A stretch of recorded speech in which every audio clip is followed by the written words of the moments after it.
Prologue. For as long as he could remember, Izuku Midoriya had been forced to run in order to survive.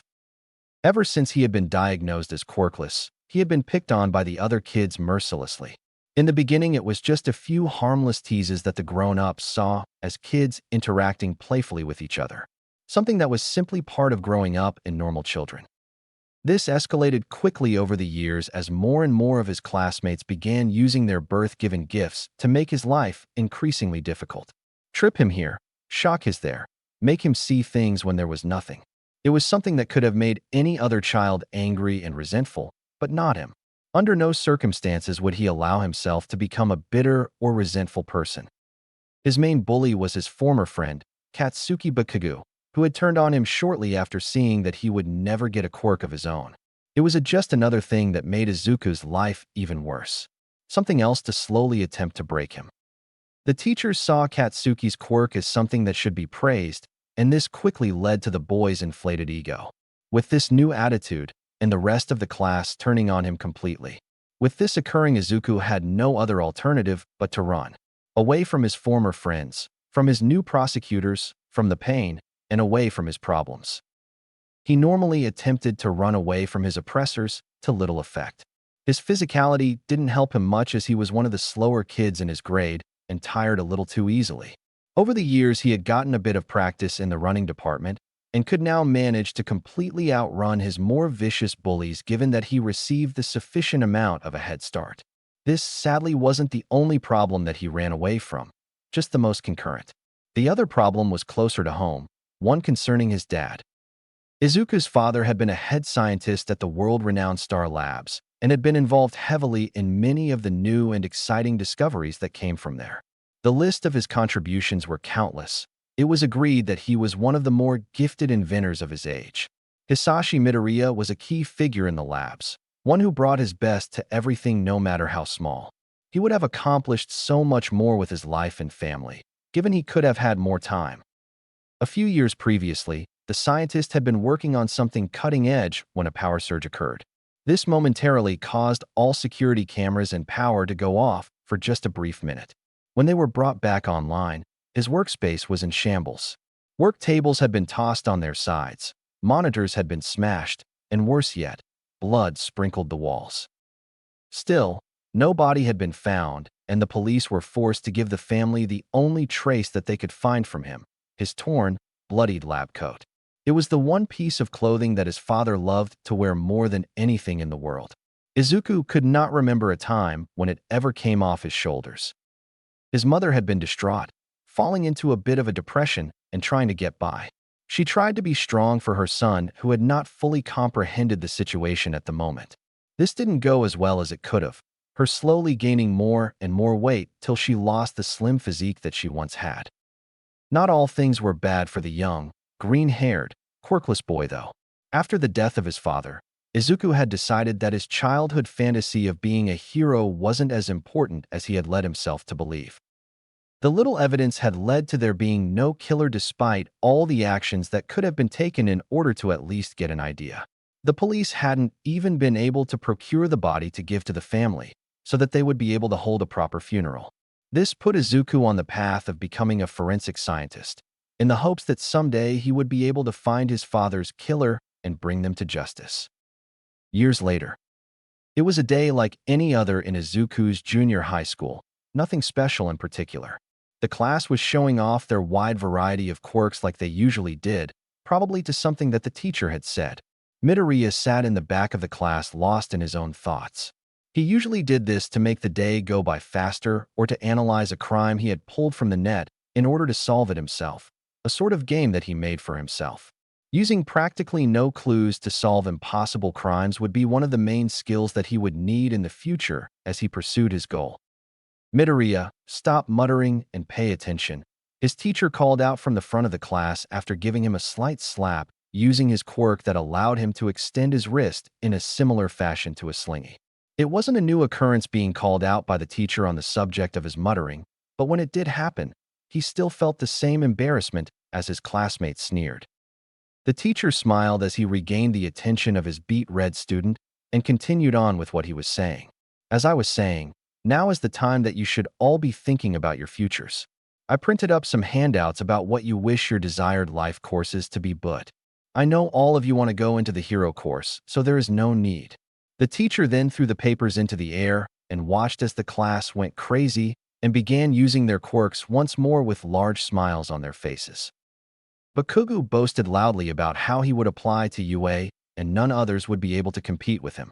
For the most part, it was probably for the best that Izuku, or Deku as he was often called by his former friend, to have left his dream of being a hero far behind him. It had been an unrealistic dream, and now he had to focus on what was real. He had to keep his feet on the ground now that he had a purpose. After class late in the afternoon, Izuku pulled out an umbrella as he began to walk home. The rain had come out practically nowhere, and it seemed that they were in for a storm by the nature of the clouds. Looking around, he saw many reporters rushing over to one direction to where he assumed a villain had been. He had finally decided to go home after figuring out the culprit of one of the cases that he had been looking at earlier in the day. Using the lab in the school was one of the only ways that he was capable of doing this without the help of an added quirk. After walking for about 10 minutes, Izuku came to a halt and turned around on his way back to school. In his glee, he had forgotten to close the windows on the room that he had been occupying. The floor of the lab would be a mess in the morning if he didn't go and close them at that moment. He sighed as he looked towards the skies and saw them blacken. A storm surely was coming, and he would be forced to remain inside the school till it ceased in the case of lightning. It looked like this was going to be a big one, so dinner was off his agenda now. Well, this is just my luck. He continued muttering to himself as he made his way up the stairs and into the chemistry laboratory in which he had sat in for the last few hours. The young boy went over to the windows and shut them before any more water could spill onto the already messy floor. Izuku groaned, knowing that he was now responsible for cleaning up this mess which he had made. Seeing no mop in the room he was in, he decided to go into the next, hoping that there would be one present. The room he was in was something of what people would assume a chemistry lab to look like, given it was lined wall to wall with different chemicals. Closer to the end of the room, the mob, which he looked for, sat leaning against the wall. Walking over to it, he noticed the bright flash of lightning followed by a loud crack only a few moments later. He flinched slightly at the noise and went back to clean his mess. The streak of light in the sky was simply too far away to do him any harm at that moment in time. After a few minutes, the floor was clean and the storm for the most part had calmed down sufficiently for Izuku to return home. He put the mop back in the corner where it had been found and was about to exit the room when something caught his eye. In the sky, the color had altered to be somewhat of a purple tone. A few flashes occurred from within the cloud, and that's when it came down. The bolt that would change everything for him, that would turn his life in a way that he could previously never imagine. At that moment, Izuku Midoriya had been chosen for something greater than himself, something that would be unclear for a large amount of time. Even though to other people, and to himself, it appeared that he had only been struck by lightning, he was changed in ways that couldn't quite be understood. He felt massive energy going into him, feeling every inch of his body with something that he couldn't describe, but didn't quite leave. He had only a fraction of a second to realize that he had been struck by lightning itself before he lost consciousness from the overload of energy from within. After being struck by the bolt, he was tossed into the sidewall, where several chemicals came to fall upon him. The combination of these events would have an effect that would change the boy's view on life as well as its course. After this moment, he would have power like no others had before him. The previously quirkless boy would be found a few hours later by an officer who had received a call from his mother. Deciding to look at the junior high school first paid off as he saw the state that the boy was in. From here, the officer would call for the help of paramedics who would work tirelessly to attempt to bring his heartbeat to a normal range. Then he was brought to the local hospital where he was to remain for several months while under a coma. This wasn't the end of Izuku Midoriya. This was merely the start of his new life. His new life as a hero. Chapter 1. Power, energy, infinite amounts of it emanating from everywhere, making its way into every part of him. It gave him the energy to keep on running for as long as he needed to, as long as he wanted to, and he never wanted to stop. In his current situation, he saw no need to stop the running. Although he was uncertain of how long he had been running, he was certain that this was what it meant to be truly happy. To truly be free, to run infinitely. That's what gave him happiness here. He felt infinite as he ran. There was no end or beginning to this. It felt as if he had been doing this from the moment that he had been born, the moment that he had become aware. The power was simply something that gave him some sort of meaning, something besides the quickless nature that he'd been born into, the nature that had given him nothing but grief from the very start. As he looked around himself, he took in the space occupied around him. His surroundings were the most beautiful thing that he had laid his eyes on. It was as if all the energy in the world turned to color, every single color in existence. These colors spread to take up every cubic centimeter around him, and it was spectacular. This was a state that felt pure, and it was what he was certain death felt like. But he wasn't dead. Was he? Of course he wasn't. He was simply, he didn't even know. He remembered going to school to clean up the mess caused by the sudden storm.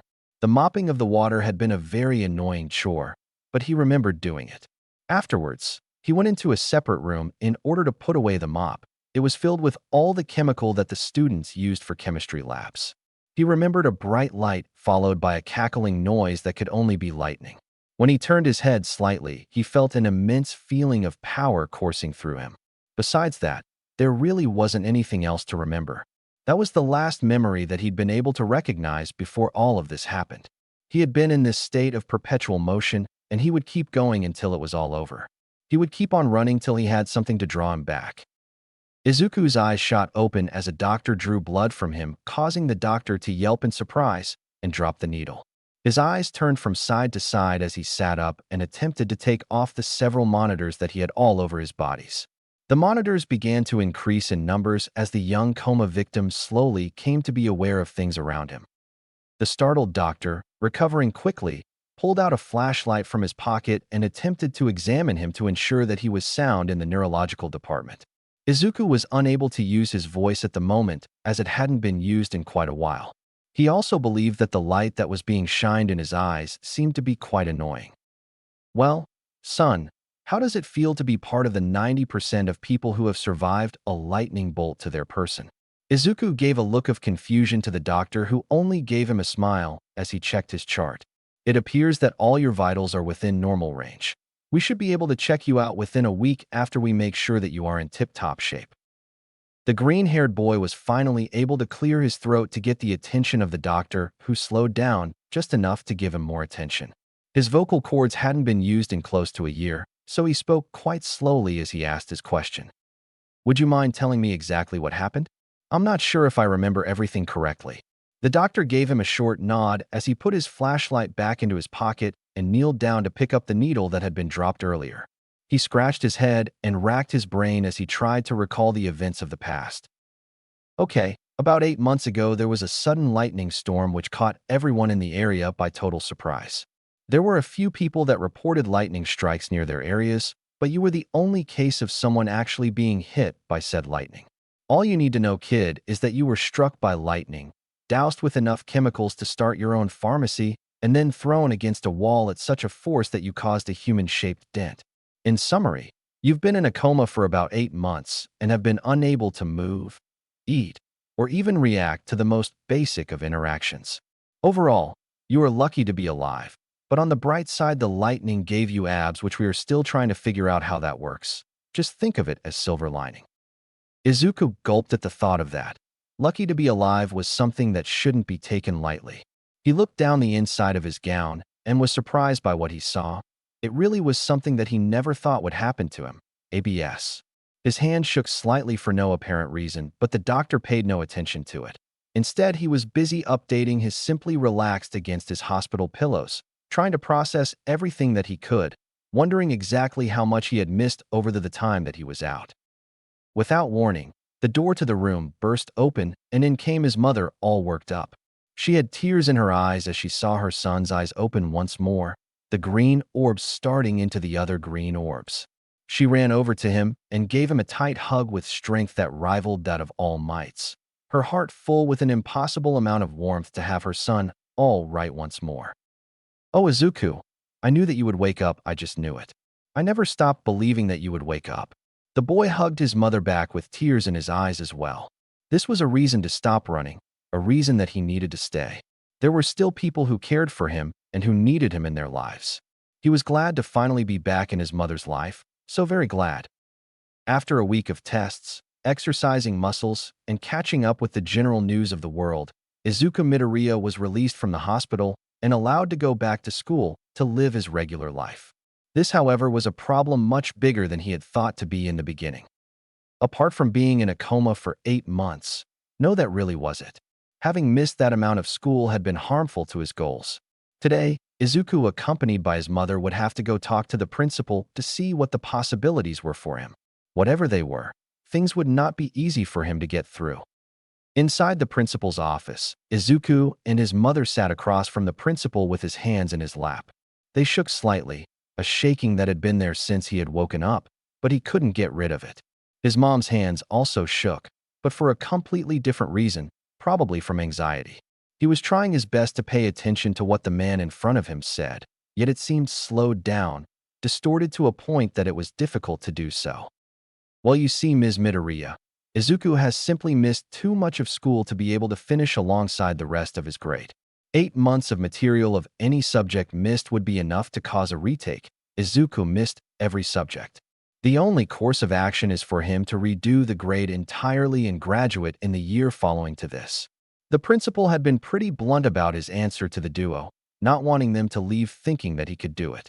He also had a small biases against the quirkless boy simply because of his nature, something that Izuku had no control over. Izuku looked at the principal with his hands clenched into fists at his sides, but he didn't look the man to see them in the possibility that he would take his opinion as less. He was angered by the fact that he would have to waste another year here, another year that his father's killer was still out there. He had to speak out here and now, or things wouldn't be able to be fixed. "Pardon me, principal sir," Izuku spoke up before his mother could, with his head bowed in the direction of the school official. "I can't simply let another year go by to be wasted. I know that I am far behind the rest of the class and that the chances of me passing are slim. All I ask for is a chance to take the final exams alongside the rest of my peers. If I pass, then I believe that that is sufficient proof that I am ready to deal with what comes next." The younger Midoriya remained with his head bowed, staring into the ground, hoping that he had done enough. The two adults were silent at the sudden outburst from the so often quiet boy. Inko Midoriya had read that some victims from lightning strikes suffered from personality shifts. This looked just like what she had read about. The silence remained for a few more seconds before it was broken by the throat clearing of the principal, who looked baffled by the sudden outburst. He straightened his tie before turning to the still bowing student. Mr. Midoriya, would you mind going outside and wait in the courtyard while I have a private conversation with your mother? We'll only take a few minutes and be right out." The green-haired boy straightened himself from the bow and walked efficiently out of the room with hints of tears in his eyes. "God, sometimes I get carried away with my emotions. Why couldn't I keep it contained like I usually do? Does this have anything to do with that bolt of lightning? Why does it all go back to that one bolt? Why does it always have to happen to me? Couldn't it have hit some other person at some other school?" As he mumbled his thoughts rapidly, the green-haired, lightning bolt survivor was unaware of his one former friend walking towards him with a scowl on his face. The openness of the courtyard was seriously a place that wasn't one to be alone with him. Memories of previous bullying experience came to his head. He heard him much before he saw him, the sounds of his signature explosions causing a ruckus that echoed around the open yard. Someone besides him must have heard it as well. The blonde flew towards him, propelled forwards by his quirk with a maniacal smile on his face. This was just like all those previous times. No one here to help him either. This was just like so many other times before, except that it wasn't. The closer that he got to him, the slower and slower that Kaken seemed to get. Seeing the slowly moving king of explosions coming towards him, Midoriya simply chose to walk out of the way as Bakugo pulled his right hand from behind and aimed it to where he had just stood. All of his actions seemed to be exaggerated. It was like watching a video while it being at quarter speed or even slower. This all happened as if he had slowed down the world around him, except for the fact that he couldn't have given his quirkless nature. Perhaps this was all just a bad dream that he would wake up from and realize that he was still at the hospital. This theory would be quickly dissolved in the coming moments. "Fucking Deku!" The blonde screamed loudly as a huge cloud of smoke rose into the air, blocking him from vision. No one told me that you were awake and running again. Do you know how boring class was without having someone like you there? The destructive teen looked down and realized that Deku wasn't on the floor in front of him, crying like he usually was. What the fuck, Deku? How did you manage to avoid that explosion? You were like 10 feet away from me, and there is no way that 8 months of lying in a bed made you capable of avoiding my attacks. Kaken, please stop. The panicked teen yelled out, wondering what in the blazes was happening right now. None of this made any sense to him, and yet it still occurred. He had just come to get his school situation cleared up and had instead found himself knee-deep in trouble. The blonde heard the green head yell out and aimed a powerful explosion to where he had heard it. The blast hit the shorter boy in the chest and knocked the air out of him. Additionally, the blast propelled him away from the explosion creator. This sent poor Izuku flying into the air and against a pillar where he landed at an off angle, effectively spraining his left wrist. At least he hoped it was only a sprained wrist. It wasn't the worst injury that Kaken had ever given him, but that didn't stop it from hurting any less. He clutched his left wrist with his right hand, and his breaths became shallow and quick. He for sure hadn't expected to suffer from this type of pain on his first day back. Trying his best, he attempted to hold in the tears, but ultimately failed to do so. No matter how much time had passed, there would be no escaping his one friend turned bully. Well, look at Deku. Can't do anything right, and now ends up with a broken wrist. He used a baby voice to make him feel worse about himself and to inflate his ego even more. Deku, are you just going to lie there and cry, or are you going to pick yourself up and go to the nurse's office like you always do? Maybe I could give you a hand if you want, just like old times. His sneer was simply adding insult to injury and pushing things over their limit. Izuku grit his teeth. From the pain, from the anger he felt towards Kaken, the anger he felt towards himself for putting up with this for two had allowed himself to be run over by this boy for far too long, all because of some feeling of respect that he once held for him. Their friendship had been so long ago, he didn't know why he even allowed himself to see the other boy as what he used to be. This was going to stop now.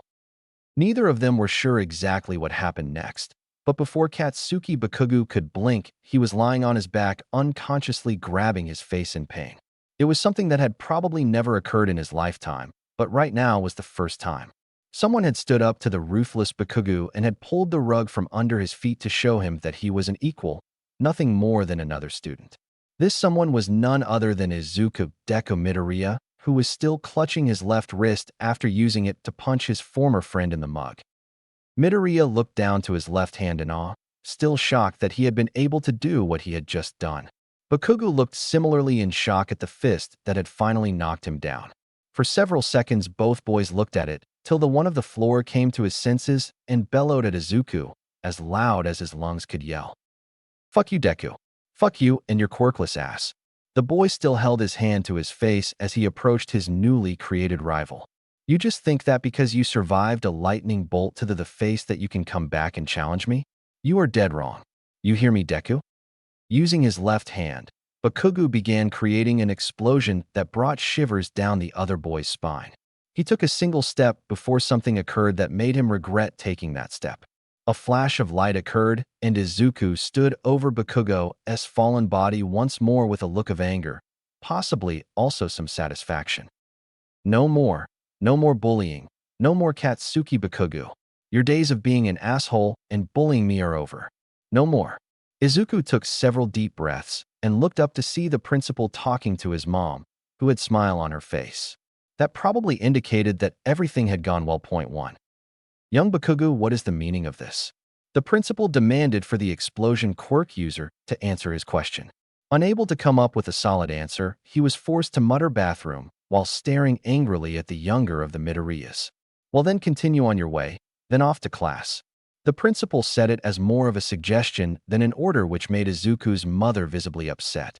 It also made it increasingly difficult for the boy who had been bullied to keep his emotions in check. After the spiked blonde left back to his classroom, the principal turned towards Izuku and gave him a grim look. It was the look that he gave him when he told Izuku to not attempt to pursue the heroics course due to his quirklessness. "Young Midoriya, I have spoken to your mother, and we came to an agreement." A small smile broke out on the young boy's face as he realized what exactly that meant. You will be given the chance to take the final test with the rest of the grade in order to prove that you are capable of going on to high school. However, since this is a test of what you know, you will not be allowed to receive any outside help and must thus do it all on your own. Additionally, you will have to complete all coursework that you missed by the time that the tests are to be taken. Midoriya nodded towards the principal. He was filled with joy at being given the opportunity to stay on track, so much so that he disregarded most of the principal's conditions. He bowed to the principal once more as a gesture of thankfulness and felt as the principal smiled slightly. Thank you for this opportunity, sir. I promise you that you won't be disappointed by this decision. The grown man nodded and walked back into his office before closing the door behind himself. Izuku now had large amounts of hope of being able to do what he had wanted to do since the beginning. Upon arriving at home, Izuku immediately went over to the curriculum that he had picked up from his teachers on everything that he was expected to know for the upcoming test. The list was extensive, and he knew that to accomplish such a feat, he would have to do so on a full stomach, and also probably an annoying amount of sleepless nights. This led him into the kitchen, where he helped his mother chop the vegetables at a faster speed than even she could pull off. He took zero notice of the fact that his wrist had seemingly healed itself. It was as if he never had the injury in the first place, but that would best illy and impossible. His mom took notice of this, but remained quiet as she continued stirring the dish that she was working on. Her son looked happy. That what mattered the most to her. When the two sat to eat their dinner, Inko Midoriya was utterly shocked by how much her son was capable of eating. She often made a little extra since she knew her son was fond of having a midnight snack, but this was unreal. He ate with his usual table manners, but just the immense quantity was astounding. Since her appetite wasn't as big, she gave him her portion as well, but it still didn't seem to be enough. Izuku, sweetie, are you feeling well? The hungry teengar looked at his mother with a mouthful of food and a cocked head. He swallowed his food before responding to his mother. Yeah, Mom, I just felt a bit hungry, that's all. The older woman nodded nervously at this, unsure of what to say. After that bolt hit him, her little Izuku had changed quite a bit. Some changes were more obvious than others, but he was still the same Izuku that she had raised, the one that had wanted to be a hero. That night, Izuku Midoriya found himself unable to sleep for whatever reason. He attempted several times to slumber, but was practically incapable of doing so. After being allowed out of the hospital, he found himself to be filled with energy that came from nowhere and also went nowhere. Wanting to try something new, Izuku got up and dressed in a forest green hoodie before going outside to see if he could rid himself of this extreme energy. Exercise had always been an activity low on his attention list. Quietly, the boy made his way out of the house through his window, trying to not fall towards his death. After a few minutes shimmying his way down a wall, a task he didn't know was actually possible.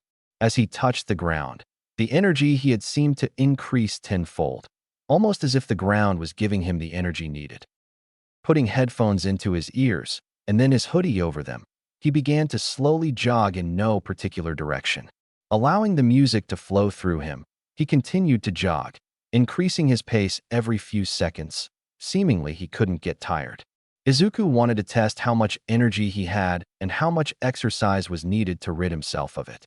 His pace began to increase, slowly at first, then faster.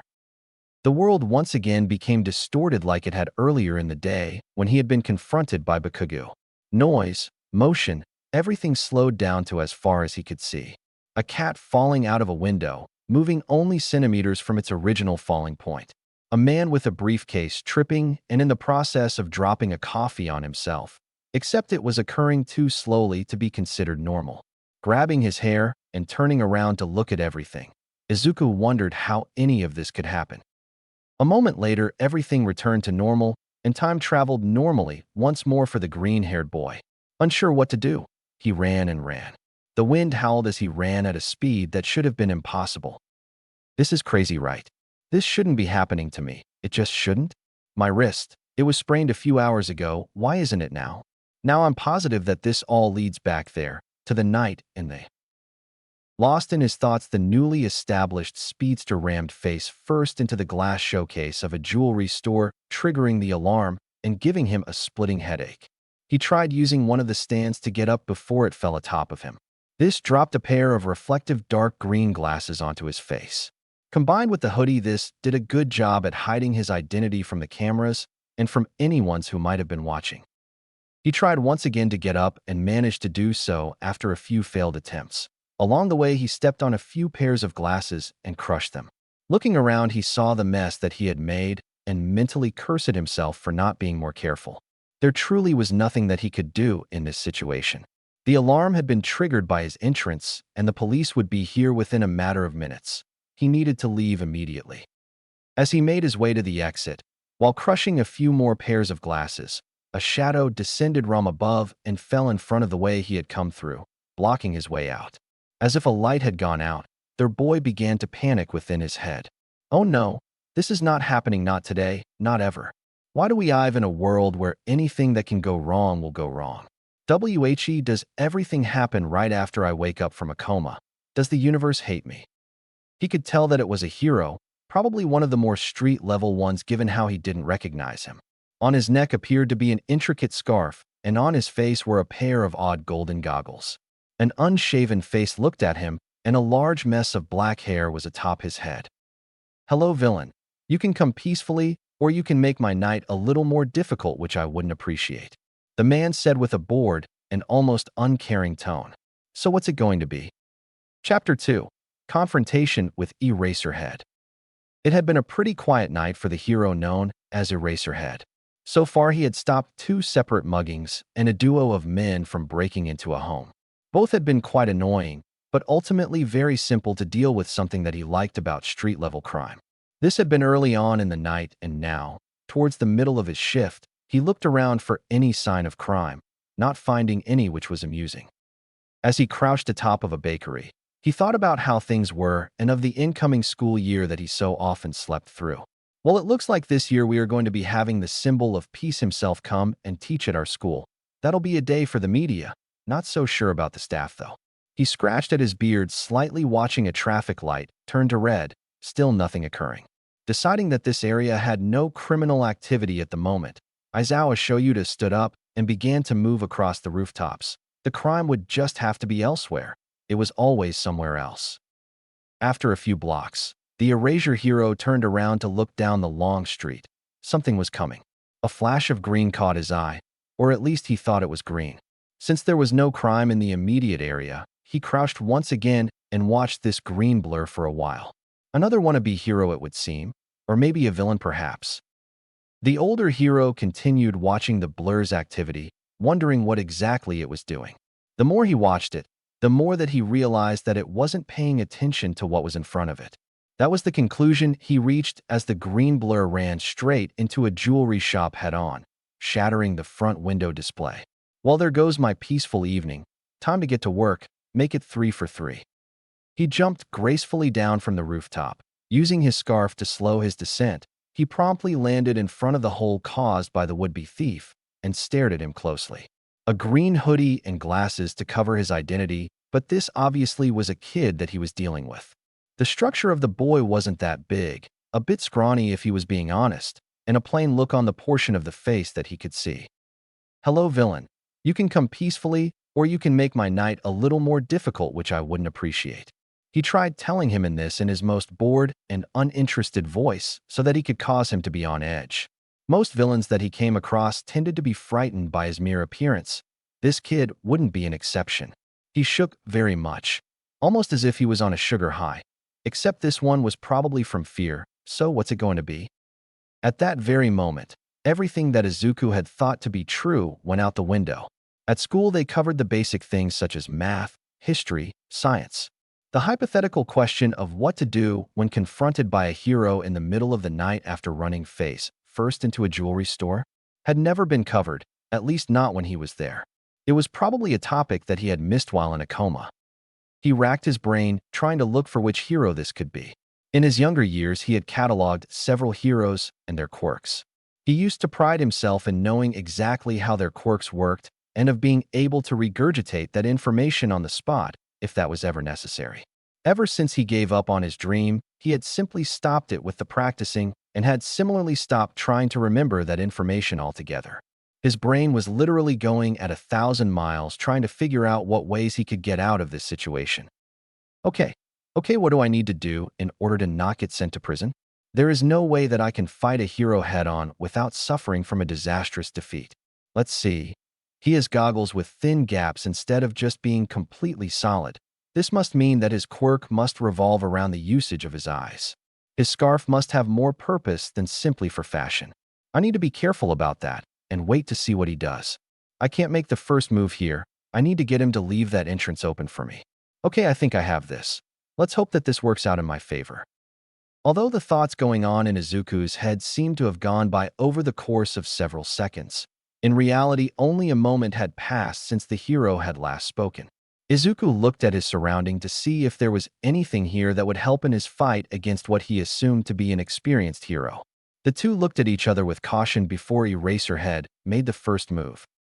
He activated his quirk and stepped inside the store, not yet utilizing his scarf in hopes of this being a quick and easy capture. His eyes started to become irritated from the constant usage of his quirk, but he managed to keep his eyes open. At this point in time, the kid is simply another kid at the wrong place with the wrong hero around. With his quirk erased for the moment, there wasn't any reason for this to be harder than it needed to. Kid, I'm going to have to ask you to wait here with me till the officers arrive in 1 or 2 minutes. After that, you'll be taken to the station and processed. Izuku gulped quite loudly, knowing that he wouldn't be able to go ahead with the hero's intended plan, as it would likely result in massive fines that he rather wouldn't have his mother pay. Not that they could pay. On top of that, he would be charged with breaking and entering or some theft charges which he rather not have on his record if he had any chances of going anywhere. I didn't mean to fall into this store. It was a mistake. I'm sorry. He was trying to be reasonable, trying to be as reasonable as he could with a hero not exactly known well for that. The green speedster took a step back, trying to put more distance between both of them, not wanting to be taken by this hero just yet. After the first step backwards, he tries for another, but, without realizing it, steps on what can only be assumed to be a pearl necklace. The round nature of the pearls cause him to fall backwards and cause the initiation of Izuku's first fight against a hero, or Eraserhead, as he was known. As the green-haired boy fell backwards, Eraserhead attempted to catch the boy with his scarf, doubling as capture gear. Although that was what the real intention was, Izuku took it as something else entirely. The assumption was that this was probably an attempt to capture and detain him. Like any other reasonable person in the world facing the hero, he panicked and acted purely on instinct. Izuku wasn't quite sure how he did it, but he tried willing himself to fall faster, believing that it would somehow work. The plan was to run and get out of there as soon as humanly possible. His body responded to him, and so he did end up falling at a much faster rate than gravity should have allowed. While this is new, I will have to look into this later on after I find a way to get out of here. Still defying the laws of physics, Izuku rolled forward and began his way carefully to the exit, avoiding the dangerously round objects on the floor. He watched the hero react slowly in confusion as he himself started to wonder when his quirk would be put into use. Normally, a hero would have used it already, so it was quite confusing when this one stood still and merely blocked the exit partially. The erasure hero on the other side of the spectrum had a mere second to realize that his erasure quirk wasn't working on this would-be villain for whatever the reason. Seeing that his usual tactics wouldn't work, he threw tacks from his belt pouches onto the floor without a second thought. If he couldn't regate his quirk, the less that he could do would be to keep him here till the police arrived with more quirk-negating technology that would surely be of use in this situation. As he ran towards the exit, the speedster put almost no attention to the tacks that were tossed and not the floor. Due to the lack of attention, the boy stepped on one of the metal tacks and yelled out as it went through both shoe and skin. With this large amount of pain sprouting so suddenly and his movements hindered for just a moment, the erasure hero grabbed the boy's arms. Using Midoriya's own momentum, the hero tossed him onto his back, using the most simple maneuver that he could. The blow knocked all air out of Midoriya's lungs and prevented him from thinking straight for just a moment. He bounced once off the ground, and with this the scarfed adult made his move to capture him once more. This time he wouldn't be surprised by the capabilities of the young person. He made sure to tighten the area around the boy's legs and tied his arms behind his back for good measure. In the distance, Aizawa could hear as the sirens got closer, signifying a job well done. As he looked at the boy, he brought him closer to himself in order to examine him, trying to see what made him different. Somehow he had been able to negate the effects of his quirk, which shouldn't have happened. There was something about this kid that just didn't seem right, something that could turn into a real issue. Whatever it was, he needed to figure it out to make sure it didn't happen again. All the while, the now incapacitated boy was thinking of all the possible escape plans that would get him out of his current debacle. Hey mom, I'm sorry that I can't go to school today because I've been arrested after I fought with a hero, right after running face first into a jewelry shop, right after I discovered that I did in fact have a quirk, which I can almost bet my All Might backpack that it came from that bolt of lightning, which I've already blamed too many times. Wait, what's he doing? Why is he bringing me closer? Is he trying to figure out who I am? Can't let him see me clearly. This can't go down like this. Use your head, Izuku. Come up with something. Wait. Without warning or grace, the entrapped boy reeled his head back as far as he could and shot it forward. His forehead hit the hero's nose, and, in a moment of shock, the scarf around him came loose. Not hesitating for a second, the younger of two came into a crouch and swept his opponent's feet from under him. At that moment, Izuku didn't look to see if he had hit the floor, but simply ran towards the exit, not wanting to stay any longer. The wind rushed past his ears and caused his hoodie to blow off. He quickly sidestepped to avoid running into an oncoming emergency vehicles, which turned out to be a police car that was most likely heading to where he had just left. He laughed at this, regretting it immediately as he felt something enter his throat that was quite small. After this, he remained with his mouth closed till he reached his home in the most unpractical form possible.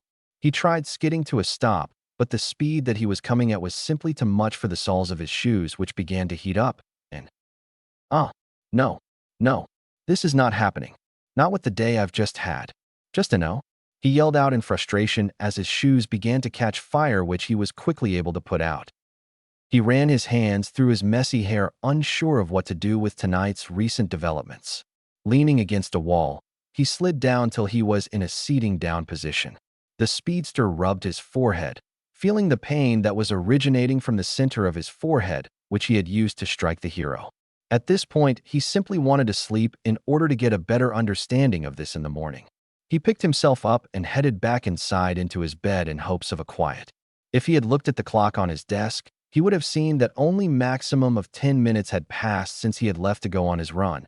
A very interesting 10 minutes.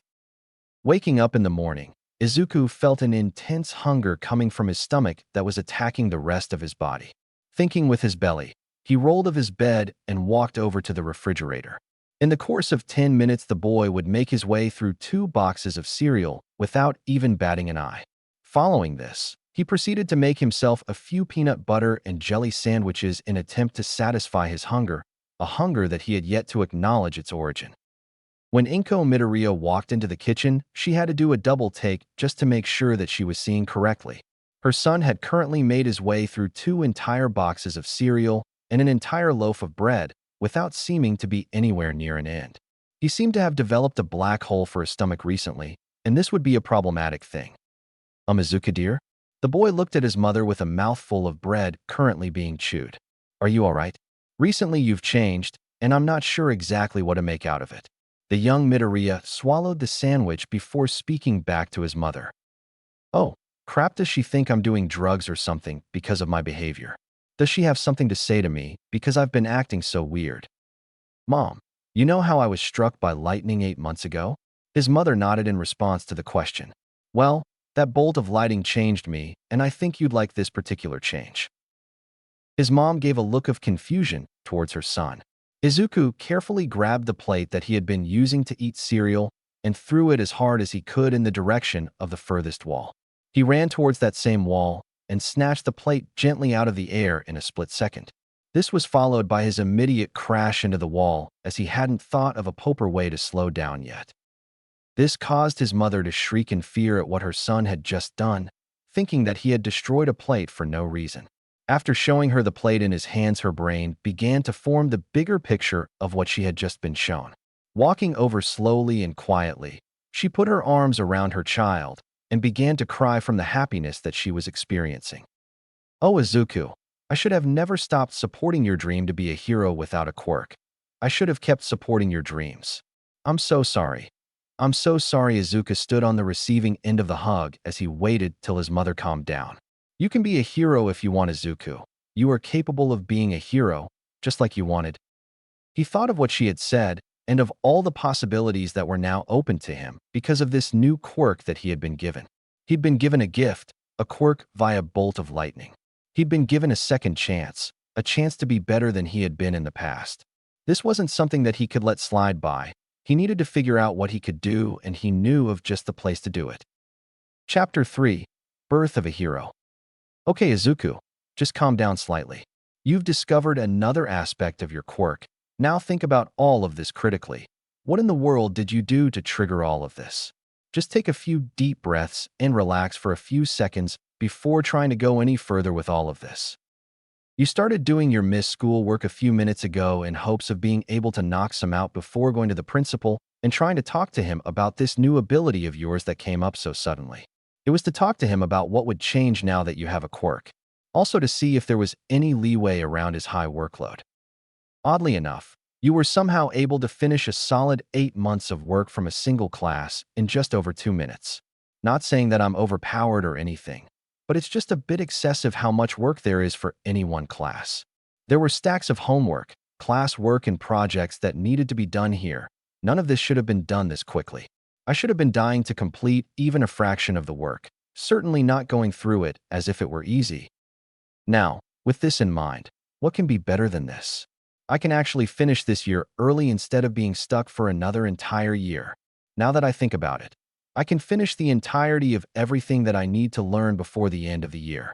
Maybe I can even go talk to the principal on Monday and ask him to take the test right there and there. The boy laughed to himself at the thought of figuring out this new ability and what he could do with it. This would probably be the most useful thing for him, seeing that he was a person who thought very much, sometimes a little too much. This is going to be very fun, isn't it? It had been just after lunch when Izuku discovered that he had also been given a quick mind, which made his life a whole lot easier.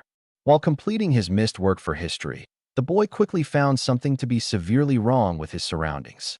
As he looked down to his pile of homework. Wait, where'd it go?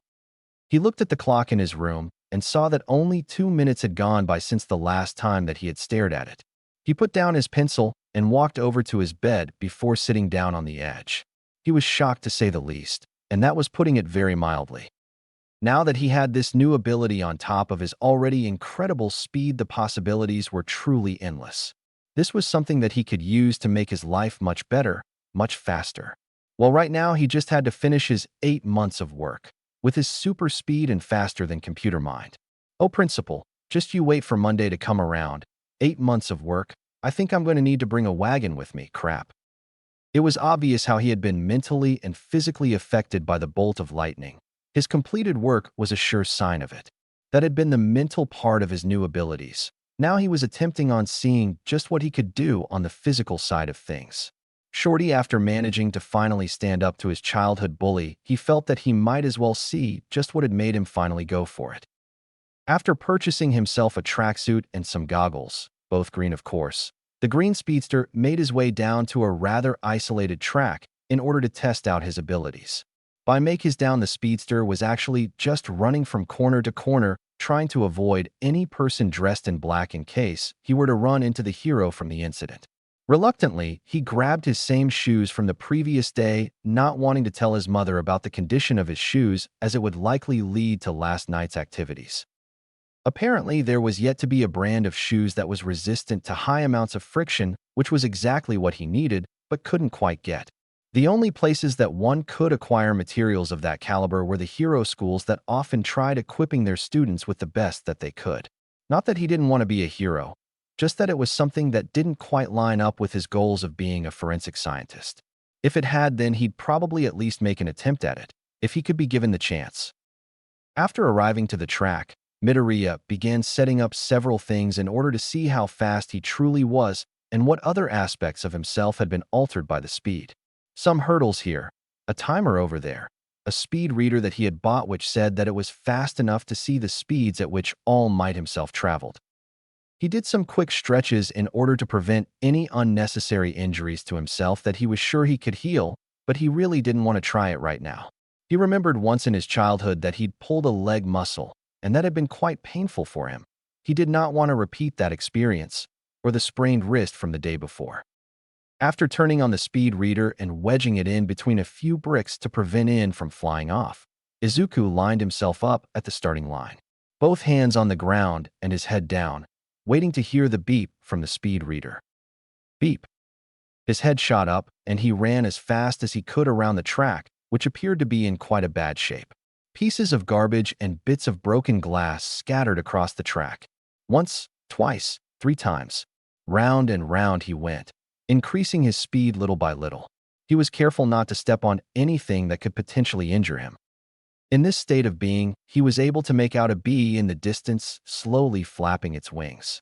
The dust that he had kicked up upon his start was still making its way into the air and would appear to be a brown snow. There was no noise as he ran.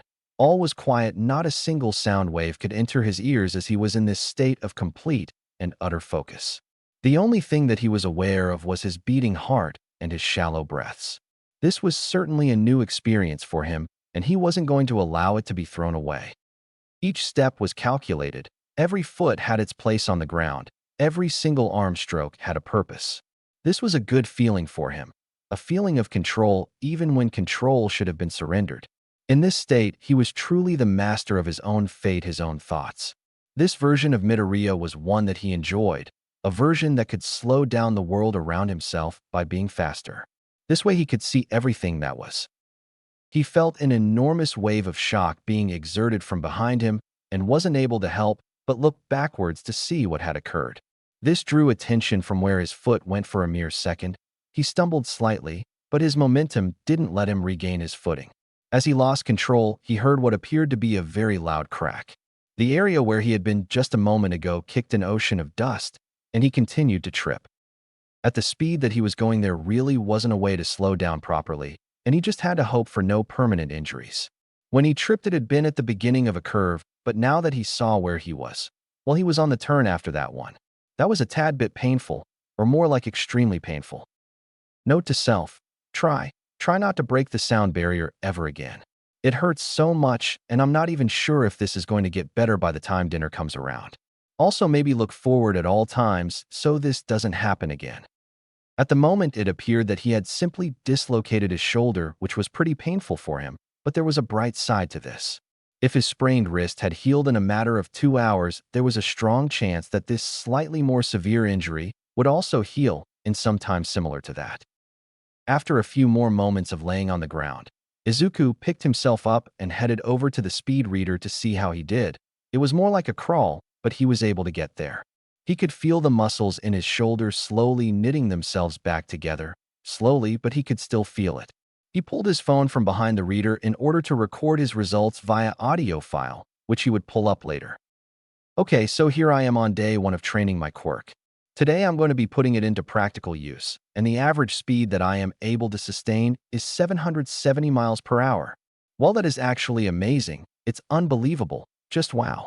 Okay, so that's going to be the baseline that I'm going to have to work towards improving. Also, for future reference, attempt to maintain control after breaking the sound barrier to reduce the amount of pain that you will be put under from injuries.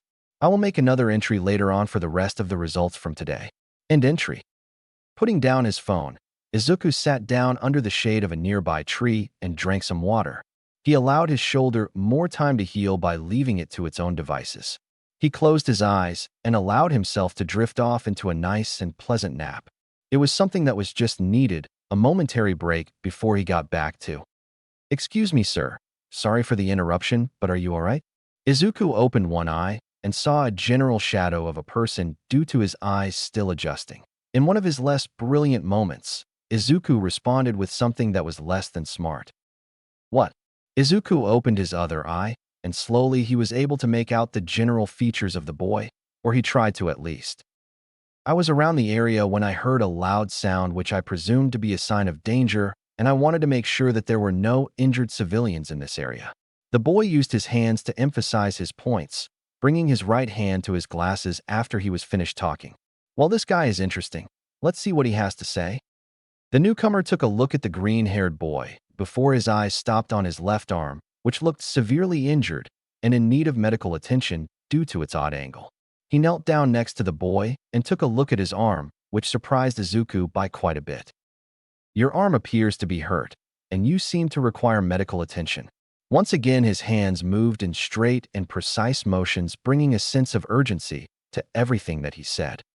"Yeah, I was testing a few aspects from my quirk, and I wanted to push myself beyond my established limits.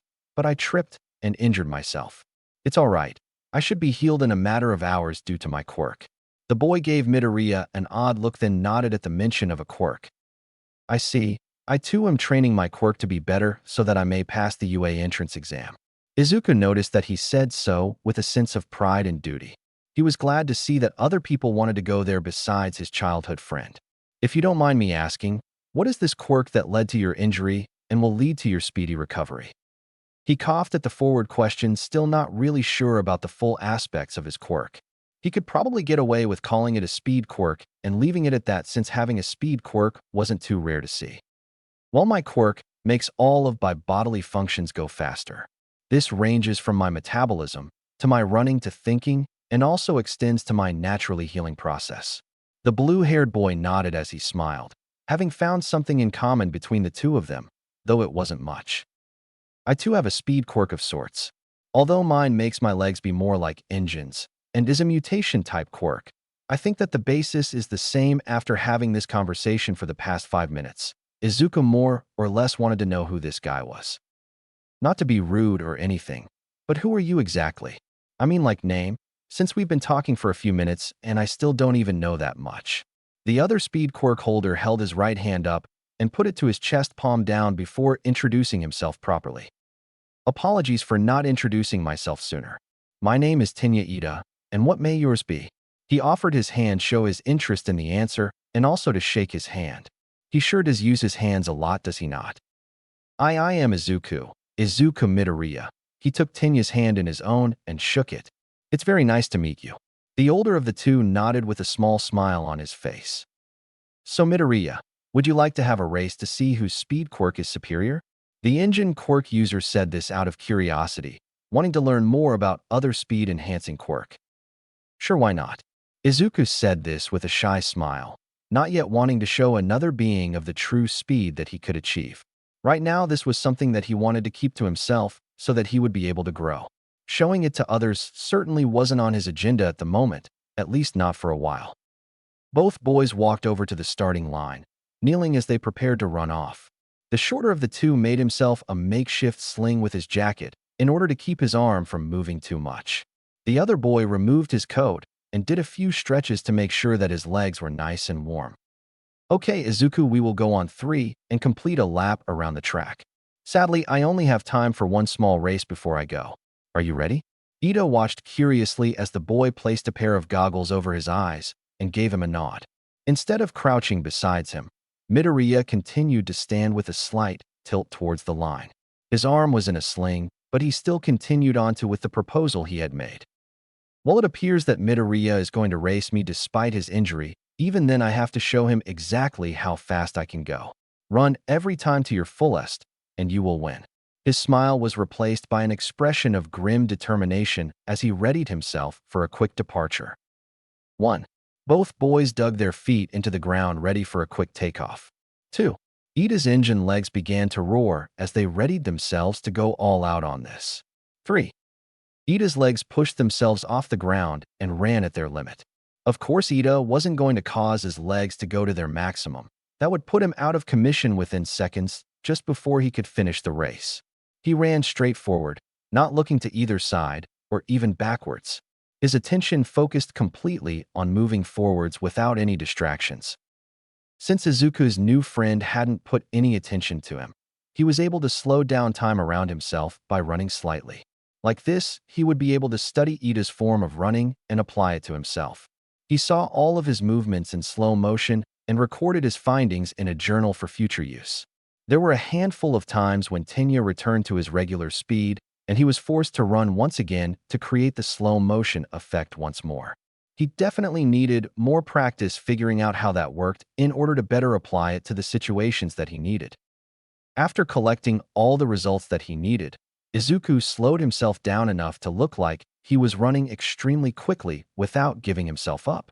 It probably wasn't the best thing to do a person, tricking them into thinking you were a lot weaker than you actually were, but he needed to keep this a secret for just a while longer. To Tenya Ida, what had just occurred seemingly happened in an instant. One moment, all that was ahead of him was the finish line, the next it all disappeared.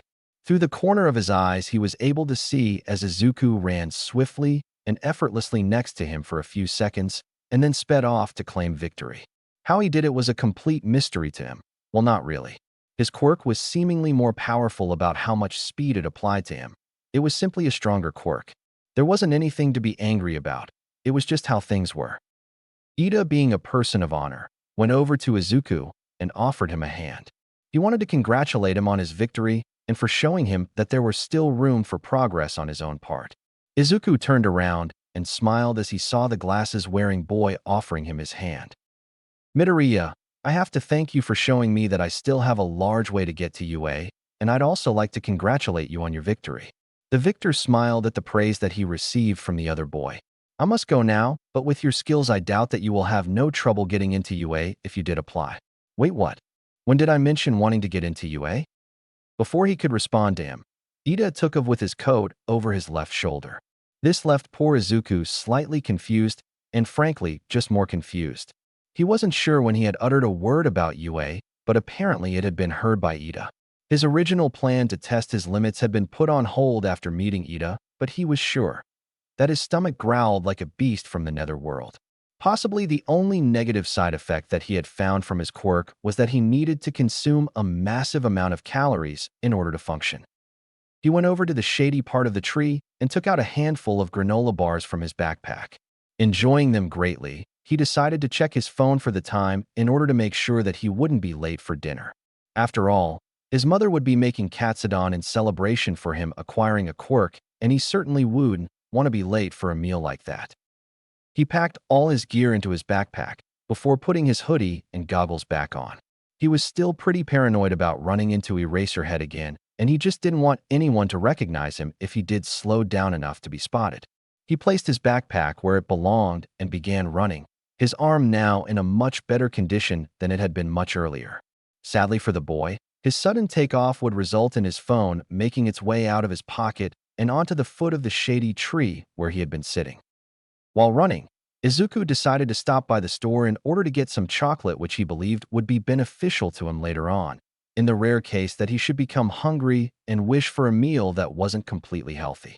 After all, there certainly wasn't a better way to regain lost energy than to eat chocolate in large quantities. He placed 2 boxes on the counter and saw as the cashier gawked at the amount that he wanted to purchase. It certainly wasn't imaginable for one person to eat an entire 2 boxes on their own.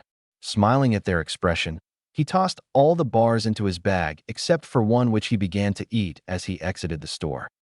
He simply enjoyed the flavor of the candy after such a long day of hard work. Not only had he told his mom about his quirk, completed every last piece of work that had been assigned to him, but he also managed to make a new friend, something which he could not have said a few months back. Life was looking pretty great now that he wasn't in a coma.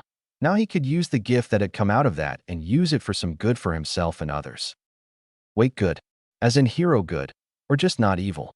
Ida said that I could get into UA, the hero school, which people fight their way into.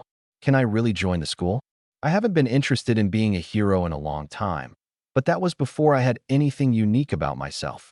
Now I can run at speeds that break the sound barrier, before I could barely run away from my oppressors. If one person believes that I can become a hero, should I try and become that hero? Lost in thought, the boy didn't notice a man walking past him with a gun in hand, or slightly concealed more like it. It was a quirkless fellow who had just had enough of pretty much everyone. The people with quirks making those without feel like they were less. It made him feel like he was less, and he just wasn't going to take it anymore. Someone was going to pay for all that had happened to him, and that someone was walking home by herself isolated and carrying a handful of books. The man walked up to the girl that looked to be about high school age and put the gun to her back. He leaned in and whispered into her ear. Scream, and I'll pull the trigger, you quirky freak. The hate could be heard in his voice, and the girl froze up as she felt the cold metal press against her back. Now just take a walk into the alley, and we'll have a chat." Reluctantly, she walked into said alley, her brain completely freezing from the suddenness and seriousness of the situation. On the other side of the street, Izuku realized that he had been given too much change, and when he went back to return it, he saw a man and girl that seemed around his age walk into an alley. He found this to be very strange, and instead of calling a hero, he went in to investigate himself. Most alleys led nowhere, and he was pretty sure that this one was the same. Whatever was occurring here couldn't be normal. "What are you doing, legs? Why are you moving? You shouldn't be moving by yourselves. I'm the one who's supposed to tell you where to go." Well, there isn't any more time. This man could be dangerous, and the girl seems terrified. Izuku poked his head into the alley just to make sure nothing was going on. Instead, he saw the man holding a gun aimed directly for the girl's chest. The girl in question had dropped her books in horror and looked to be frantically looking from side to side. She looked to be quite tall, with a black spiky ponytail, which was besides the point. She needed help right now, and Izuku was the only one who could give that help at that moment. Both parties were about 10 feet from each other, and he began to run in an attempt to help, in an attempt to do something, anything at all. He tried running towards the man, to put a stop to this before it all began. If he could disable him and take the gun away, then he could possibly neutralize all danger to everyone there. Bang, bang, bang. His plan went out the window right away, and he instead headed for the girl. His little experience with his speed would make it likely that he would overshoot the bullets, or that he would be too slow. The only certainty was to try to tackle the girl out of the way. He ran more or less right into her, grabbing her and realizing the proximity of the bullets. He was just too slow to tackle her, so the bullets would hit him instead. To make this not hurt him more than he needed to, Izuku twisted himself and the girl sideways. A bullet went cleanly between the two of them, while the other two hit him in his left bicep, embedding themselves into the muscle. At the moment of contact, his concentration broke and all motion returned to normalcy, which he did not appreciate in the slightest. First, he went falling towards the ground, which he hit in a pretty bad fashion that actually made him wonder why he just didn't stay down. Second, apart from suffering the force of falling down, he also had someone else fall atop of him, which could have gone better. Third, he had just been shot in the arm. Fourth, his arm had just been hit with 2 bullets. Fifth, the guy who had shot those bullets, which were in his arm, still had a gun, and he wasn't in a position to do anything. He groaned in pain, obviously the only thing that he could do at the moment. The girl, who was currently laying on top him at the moment, reacted a second right afterwards, doing something that Izuku hadn't expected, which was to say a lot. The more proper phrasing would be something he hadn't expected to happen so quickly. Out of her hands, she produced a staff and threw it with deadly accuracy at the gunman, knocking the gun upwards, away from both teens. This caused him to fire another 2 shots into the air. Luckily, there were no flying heroes at the time going over the area. She then produced another staff, which she then brought down upon his gun-wielding arm. The man cried out in pain as he tried raising his hand at the girl, who was causing him massive pain. This didn't happen in the slightest, as she used the butt of the staff to knock him upside the head, causing his immediate collapse onto the ground. The gun clattered to the ground along with his body, ending the threat to the quirked individuals in the area. The staff wielder panted heavily. Having taken down a gunman took a lot out of a person. She looked wildly around her for a second before she realized that Izuku was on the floor bleeding from his arm. She dropped her staff on the ground before rushing over to the boy who had saved her life. "Are you okay?" She asked him, created bandages, and began applying them on his wound. "How did you do that?" Izuku fought past the pain before attempting to respond to her question. "Well, 2 bullets isn't enough to kill me. At least I think so." He chuckled a bit, which he shouldn't have done. The girl smiled at him, wondering how he would joke around at a time like this. "My quirk allows me to move at fast speeds, so I was able to get in the way on the bullets instead of letting you take them. I'm Izuku, by the way, Izuku Midoriya." After tightening the bandages fully, she introduced herself. "My name is Momo Yaoyorozu with the Quirk of Creation, as long as I know it's chemical makeup. I'd also like to thank you for what you did. It's something a true hero would have done. Now let's call the police and get you more professional help." Her voice was very shaky as she spoke, but evened itself out as she continued with the sentence. She helped prop him next to the wall and tied up the gunman with rope she procured as he called the police, all while thinking. It's something a true hero would have done.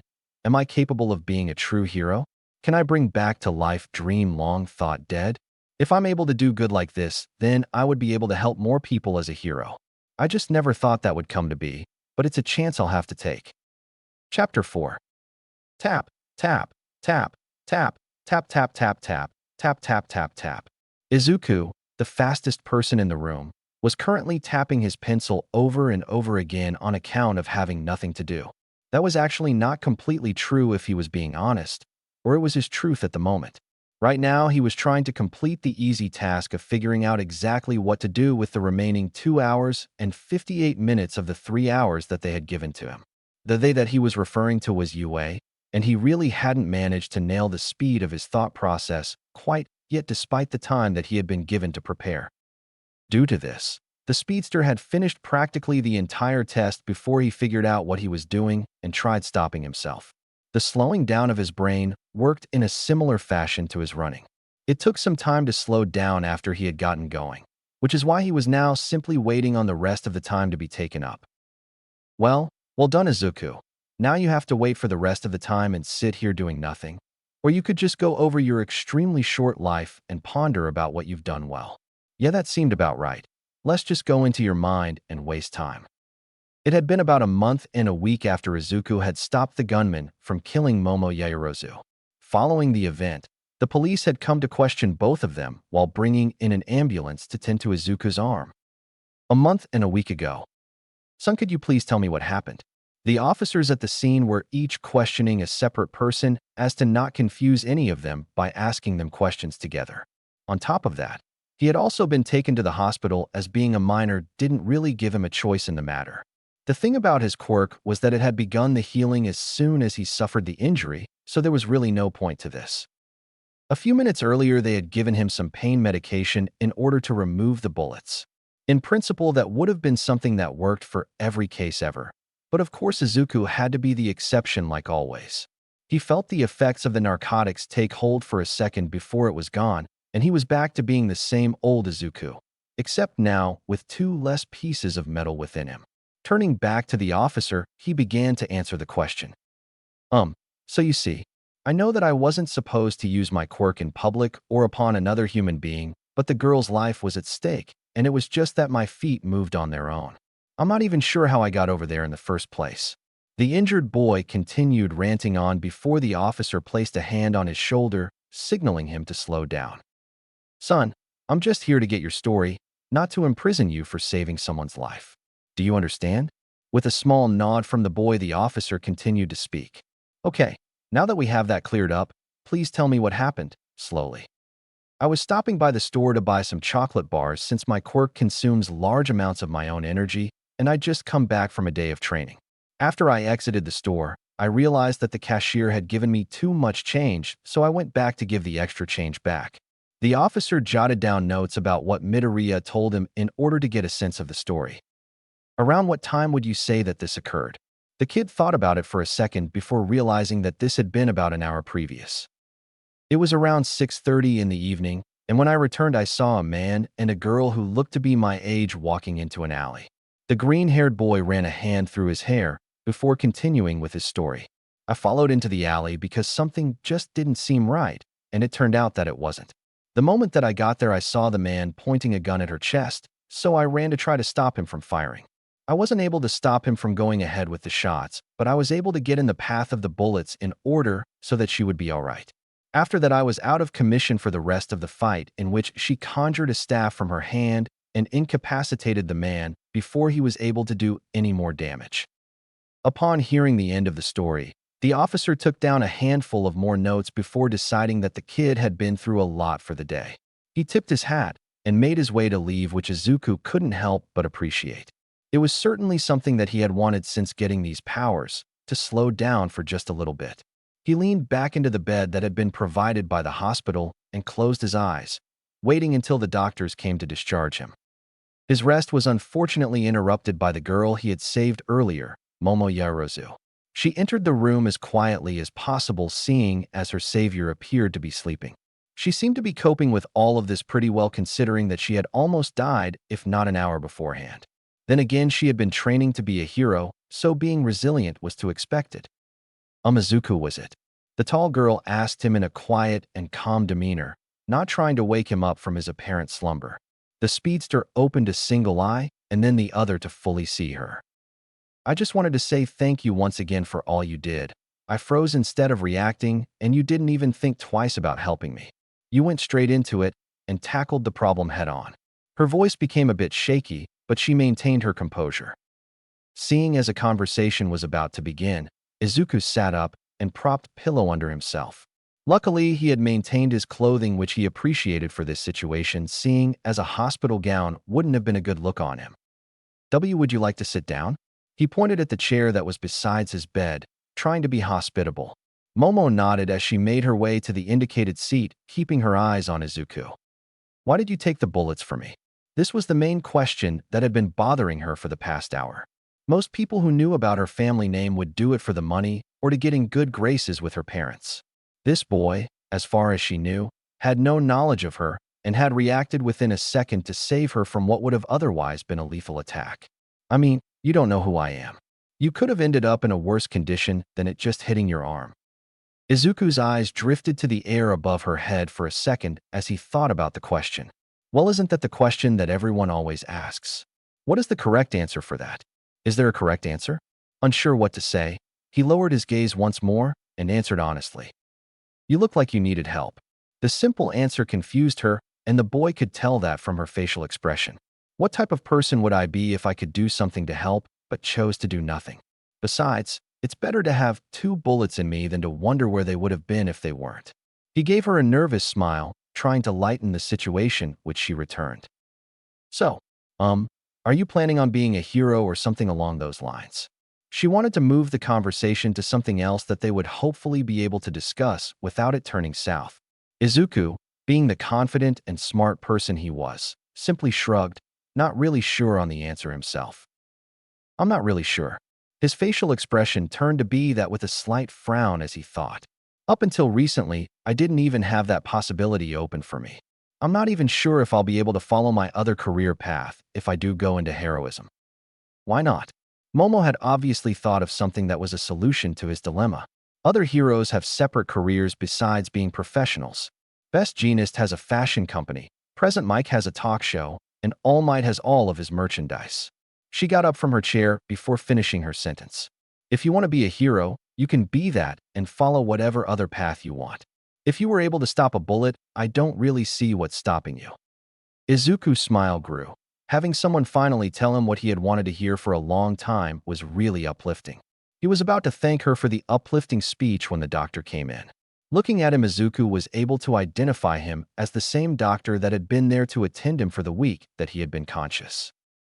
Oh, well, it looks like I have to go. Taking out a piece of paper and a pen, Momo quickly wrote down her contact information before handing it to Izuku. We should stay in contact. Text me whenever you get out of the hospital and we'll talk.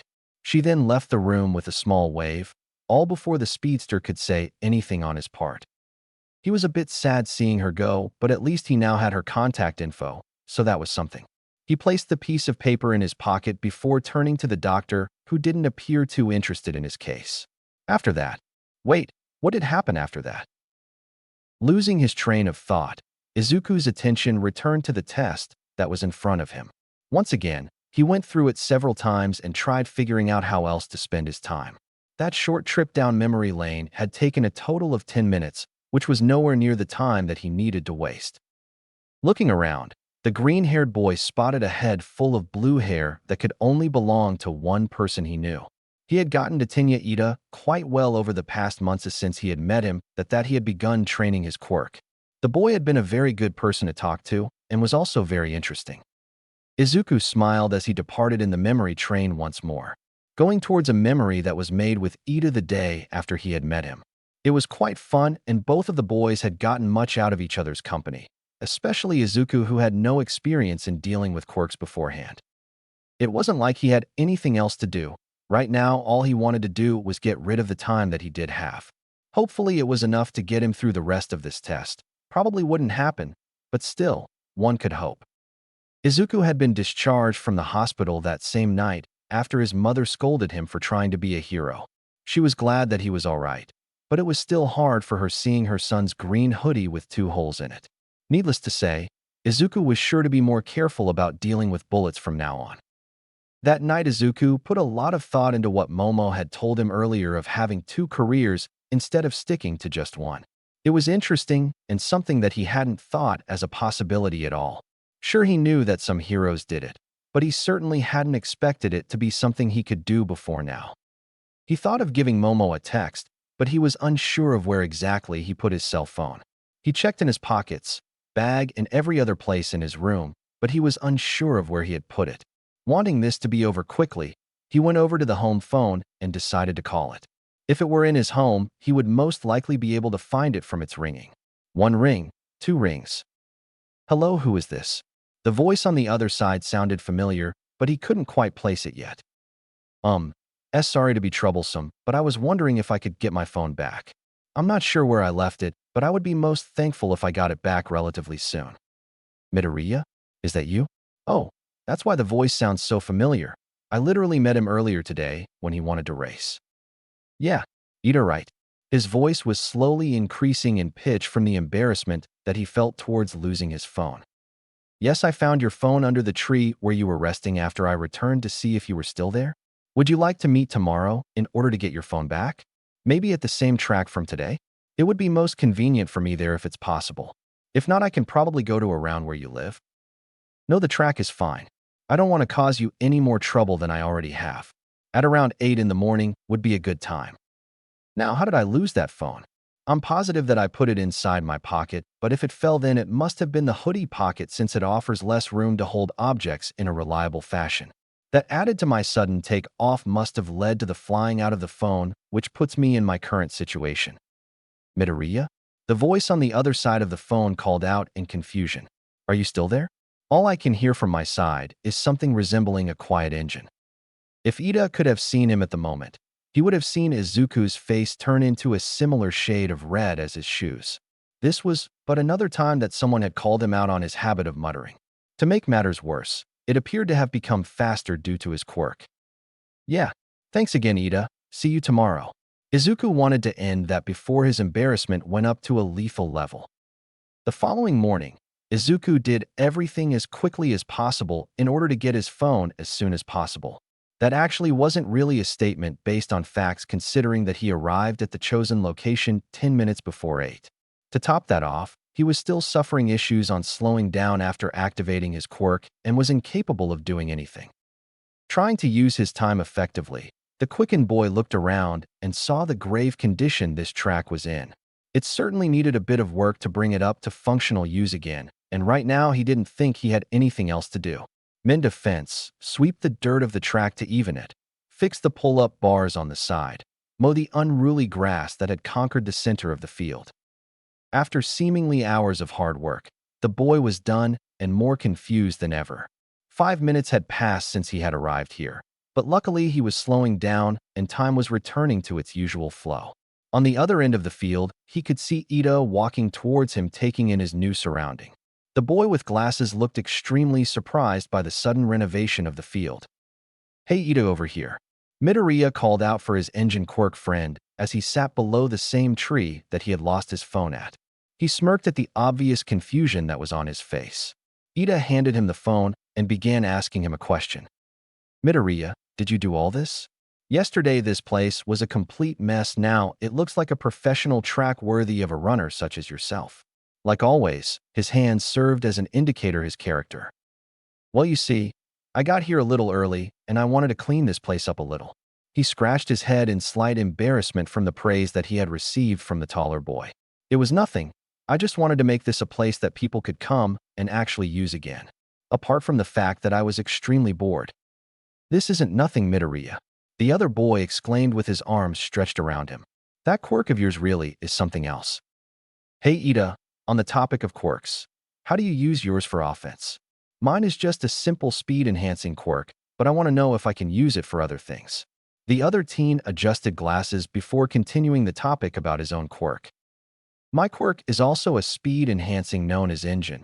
It serves as a car allowing me to, over time, increase my speed more and more. My hands themselves don't have the same force that my legs do, so when I fight, my legs are my main source of damage. The increased acceleration of them allows for more damage and also for a faster disengage. Izuku nodded as he pulled out a notebook and began jotting down even more notes on the same page as the previous day. Once he was satisfied by the quality of his notes, he turned to Ida and gave one more request. Could you possibly show me, against me that is? This baffled Ida, seeing someone who actually wanted one of his kicks. I want to see if it is something applicable to myself or not. Call it a test run. Looking at him in deep thought, almost as if sizing him up, Ida gave him a small nod. All right, Midoriya, I'll use my quirk against you only if you agree to do the same. He wants me to what now? From your face, I believe that you are confused by my request. All I ask of you is that you return the favor and use your quirk against me as well. With a short nod, the two smiled at each other and made their way onto the field. This time, Ito was dressed in what appeared to be a blue leotard that covered the thighs and shoulders. Unlike last time, Izuku was able to fully see the back of his legs and saw what he could only describe as pipes coming out of his calves. This intrigued him, and it would be the next subject in the conversation that was held next. Izuku himself had decided against wearing any loose clothing and had switched his tracksuit for a skin-tight one that didn't cover his arms and the majority of his legs. To improve his speed, it would be necessary to show a bit more skin than he usually did, but he had determined that it would be worth it in the long run of his training. Without warning, Tenya Ida charged at Izuku Midoriya. He raised his right leg high while maintaining the left one grounded. His quirk was used to increase the speed of the leg mid-kick, and as a result exerted a greater force. Izuku knew this last bit because he had been too busy admiring the mechanics of his opponent's fighting style to realize that it was being used on him. Ida's kick caught him in the stomach and caused the wind to be knocked out of him, while at the same time sending him flying back. As he did fly backwards, Izuku saw Tenya ground his right leg before continuing after him to likely finish off what he had started. He did notice that to maintain a good flow, Ida needed to turn a full 360 degrees to not have any abrupt stops. Had Izuku been a normal person, he would have flown through the air just like any other person. He would have been subject to the same laws of physics and gravity as everyone else who walked the planet, quirked and, however, wasn't the case for the resident speedster. He, like in his fight with Eraserhead, willed himself to fall at a faster rate, and so he did. Rolling backwards, he managed to regain his footing and face his charging foe with a look of grim determination. He ran straight at the engine quirk user using only half of the speed that he currently had at his disposal. This was to make things more even and to keep a few cards in his sleeve for future use. Watching the rival speed quirk user carefully, Ito watched in wonder as Midoriya fell backwards and rolled away at an incredible speed. Normally, he would have pulled off such maneuver and caught his opponent before they reached the ground. He guessed that this was part of the speed-enhancing quirk, but he had thought that it was only physical. Regardless, he continued charging at him till he disappeared. One moment he was there, and the next he had flickered out of his view. Perhaps flicker wasn't the right word. It was more of a blur more than anything else. A green blur that made itself directly behind him and caught him by surprise. He reacted at the words, "Peek a boo," with trying to swing his ouster leg a full 180 degrees around. This was too much time for Izuku, who was able to dodge the attack, while at the same time dropping down and sweeping his legs. I'm really starting to like this sweep kick that works so often. The winner of the spar watched as Tenya fell onto his back with closed eyes. He hit the ground with a pretty loud thud that mustn't have been pleasant. This, of course, only worsened as his own momentum had added more speed to the fall. That's quite a kick that you have there, Ida. Knocked the air straight out of my lungs. Izuku praised his friend, knowing that he was too self-critical of himself. It was one of those things that was obvious at first glance that anyone could see about Ida. He offered his hand to help get up, and Ida took it. One recommendation I have for you is that after you kicked me, you did a complete turn which took a few seconds. You might want to replace this with jumping off your supporting leg and using the momentum to keep on running. Thank you, Midoriya. I will take your advice into great consideration. The boy gave him a bow. In order to show his gratitude, I would like to continue training alongside you if possible in order to better use my quirk. His sudden desire came as a bit of a surprise to Izuku, who had only just started with the use of a quirk. I'm sure. I mean, I can come back in like a half an hour to bring lunch and a water bottle since I didn't plan on staying long. Would that be fine? Tenya Ida nodded and went ahead to say one more thing to his newest friend. My quirk may not be as strong as yours. I don't know if it ever will. But I promise you that with your help, I will try my best in order to be the best hero that I can be. I will not disappoint you, my friend. After that, Izuku and Tenya had trained most days of the week in order to better themselves and their quirks. The friendship between them had gotten stronger, and Ida began to see Izuku in the same standard that he saw Tensei, his older brother. A figure that inspired him to be better and someone that helped those around him instead of himself. Izuku chuckled lightly at the memory but quickly disguised it as a cough after seeing Ida's head shoot up and looked around. He might be a fun person to hang around, but when it came to tests, Ida was sure to be the most serious person in the room. Looking at the large clock in the font of the room, the patiently waiting test taker saw that this time he had spent a good 20 minutes going over past experiences. Sure, this wasn't perfect, but it was getting there, slowly. 2 hours and 20-odd minutes was all the time that was the other test takers. This was obviously a problem that they needed to work against. They didn't have the speed that Izuku had, and thus didn't have the same undying boredom that rested upon the boy's shoulders. It was a trade-off that he was glad for. He just wished could go the other way as well. He inwardly groaned as he attempted to find another memory within his head that would serve his time. There seemed to be none that worked in his favor. At least last time he was bored, he was able to read all the books in Momo's library. That was the one memory that should bring him even closer to his goal of 3 hours. A bit after practicing with Ida, Izuku sent a text to Momo apologizing for the inconvenience. He explained to her the situation in which he had lost his phone and that he had found it once again. She understood this and told him that there really was nothing to worry about. Following this, the two were in frequent communication, talking about things that all people talked about: school, hobbies, what their plans were for after middle school, and between then and the entrance exam this topic reached houses, and where Momo then invited Izuku over in order to talk to him further about his quirk. Needless to say, Izuku was more nervous than he'd ever been in his life. Upon arriving at her house, the green speedster was even more nervous upon seeing the large estate, which Momo called home. You know, it would have been a bit helpful knowing a little bit more about her before coming. Not saying I regret this, just saying that this is a total mind blown. Luckily, there wasn't a servant waiting at the door to mess with Izuku's mind any more than it already had been. It had been the girl of the house herself, wearing a red t-shirt and some shorts. Like a good hostess should, she invited him in and asked him if he required any refreshments before guiding him into the library. Yeah, library was a good term for it. What else can you call a room filled wall to wall with books? That's not even the library she was referring to. This one was just known as the hall. Well, if I'm ever a hero, I now know what to look forward to, or maybe not to this extreme. Whoa, this place is huge. Izuku said it before he even truly thought it. Momo blushed slightly. Many people said the same thing whenever they did come over to her house. Sorry for not telling you about all this. Izuku noted that she apologized for something that really didn't need an apology. I should have told you, but most people tend to treat me differently after they find out about my family's wealth. Are you all right? She noticed the look of being completely lost, a look she knew from too much exposure. Why, yeah. His voice was shaky and his throat was a bit dry from the sensory overload. I'm just a bit overwhelmed at the moment. Should be all right in a few minutes. Maybe hours. The last bit was in a mutter which she assumed was a cough. Well, have a look around while I fetch the tea. She made her way to the doors they had come through before turning back. I'll only be gone for a few minutes. Grab a book if you'd like. She motioned to the walls before closing the door and running off. Well, looks like I have to wait for one of my friends once again. This worked out great last time. Let's see what we have here. The Old Man by the Sea. Never read it, let's start here. Like they always say, you can't go wrong with Hemingway.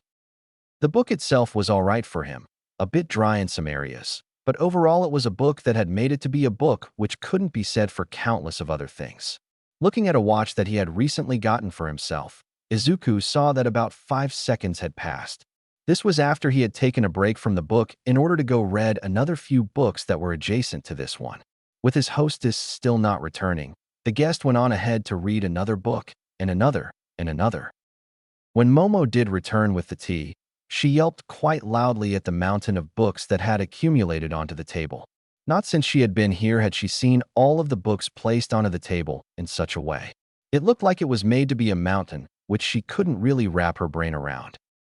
"Izuku, are you there?" she called out for him, hoping that he hadn't buried himself under the piles of books. As she looked around, it looked like every book in the room had been pulled from the shelves and had been forced to join the mountain. "Yes, Momo." The quick boy had appeared so suddenly that the creation Quirk girl reacted instead of thinking. Forming a staff from her hand, she swung it directly to where Izuku had appeared. Had he not been himself, the boy would have ended up with a concussion most likely. Luckily, his quick reflexes allowed him to see the staff coming precisely at his face. His two options were dodge it or catch it. He chose to dodge, which ended up having problems of its own. Momo's swing didn't just end at his location, but it kept going till it hit the cart that she had rolled in moments earlier. The cart was then pushed to its side, tossing the steaming hot tea in the direction of the books. Something that would look very bad on his part if it did end up happening. Not seeing where he went, Izuku rushed to grab the teacups and pot out of the air as he used them to catch airborne tea. He wasn't completely successful as a bit of tea landed on his skin, causing it to hurt quite badly. Upon completing this task, he used his foot to catch the falling cart before placing down all the pieces neatly back on their tray. He turned around in horror as he saw his hostess and friend falling backwards. This was most likely from being tripped by his attempts to save the tea from falling on the rushed over and on her sut as she was about to hit the ground. With his hand wrapped around her waist, time dilated itself back to normalcy. The slightly alarmed Momo eyes went wide as she finally let go of her staff that flew across the room. She turned her head slightly sideways where her eyes met Izuku's, and both of them blushed heavily upon realization of their close proximity. What happened? This was Momo's question to the green-haired speed reader who had caught her a moment earlier. That was the first thing that she wanted to know before anything else. Still embarrassed from his current situation, Izuku's tongue began using the same abilities that his legs had for the past few weeks. Welly asayu ke main so sudden lion de wen toyor sidiasing mekirk soya try to he if his staff thought he made it. He stopped himself from going any faster than he had been going. He took a deep breath and repeated himself in a much slower and simpler fashion. "You came in, and I used my quirk to get to your side, which ended in you trying to hit me with a staff you made. This then led to you hitting the tea cart, and I had to scoop it up mid-air so it wouldn't hit any of the books. Also, I may have tripped you on my way to saving the books, so I had to stop you from falling." Okay. Her tone of voice was a bit higher than usual, but he expected it to do so. Why is every book in the room on the table? Izuku's gaze went up and then down within a second before he responded. "You told me to grab a book. So I did, a few hundred times." He gave her a small smile in hopes of lightening the situation, which it did. She gave a small laugh before asking her next question. "Is it possible for me to stand now?" Somehow, Izuku's face became even more red than it already was as he realized that he was still holding her. Oh, of course, he helped her to her feet before she straightened out her clothes. Looking around to her left, she saw the tea had already been served, probably by Izuku. She took 2 of the teacups and handed one to Izuku. "Did you really read all of these books?" Turning towards him, she saw that he was mid-drink. All that he could do was nod in her laugh. Examinee number 2234. Examinee number 2234. What's going on? Izuku's head shot up as he saw that a test official was referring to him. "The test is over. Please pass it to your right if you could." "Hey, I did make it past those 2 hours."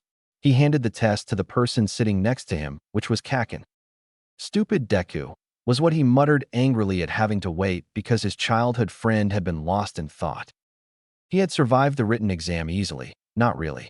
Now all that he needed to do in order to make it into UA was pass the practical exam, which he was just about to do. After all, he had been spending the better part of an entire month getting ready for the most important test in his life thus far. Chapter 5.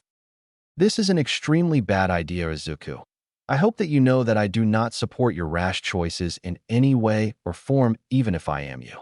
You really need to get your legs checked out to make sure that they are working like they are supposed to, because they won't listen. Each time that I try to tell them something, it always ends up being blocked by something like I'll have to listen to these legs once more and attempt to do the impossible, like I've done way too many times already. I mean, seriously, what kid should be charging a robot several stories high in any situation? How did I even get to this situation? It all seems so illogical. Wait, I remember now. After finishing the examinees were given an hour of rest to be at their own devices while the officials of the school set up the practical examination. Izuku decided to use his time in order to stock up on calories which he was sure to burn in the exam. At least he hoped he got enough. He brought out a box of granola bars that he had bought the day previously and began making his way through them when a spot of blue caught his eye. "Hey, Ida over here." Izuku called his friend over in order to share some of his snacks. "How are you doing? Do you think that you did well in the written exam? What do you think the practical is going to look like?" The other boy brought his index and pointer finger to his temple in order to massage out the incoming headache. Seeing this, Izuku saw what he was doing and attempted to stop. "I'm talking at extreme speeds again, aren't I? That you are my friend, though I don't think that your speed is worse than that exam we just took." Despite having studied heavily, I wasn't sure what to answer for some of the questions. Ida then took a seat beside Izuku and was offered a bar immediately. "Ah, you'd always seem to have food on you, which I find most convenient." Izuku smiled at this, finding himself to be ever so helpful to his friend. As for the practical exam, I'm sure that they will tell us what to expect once our hour is over.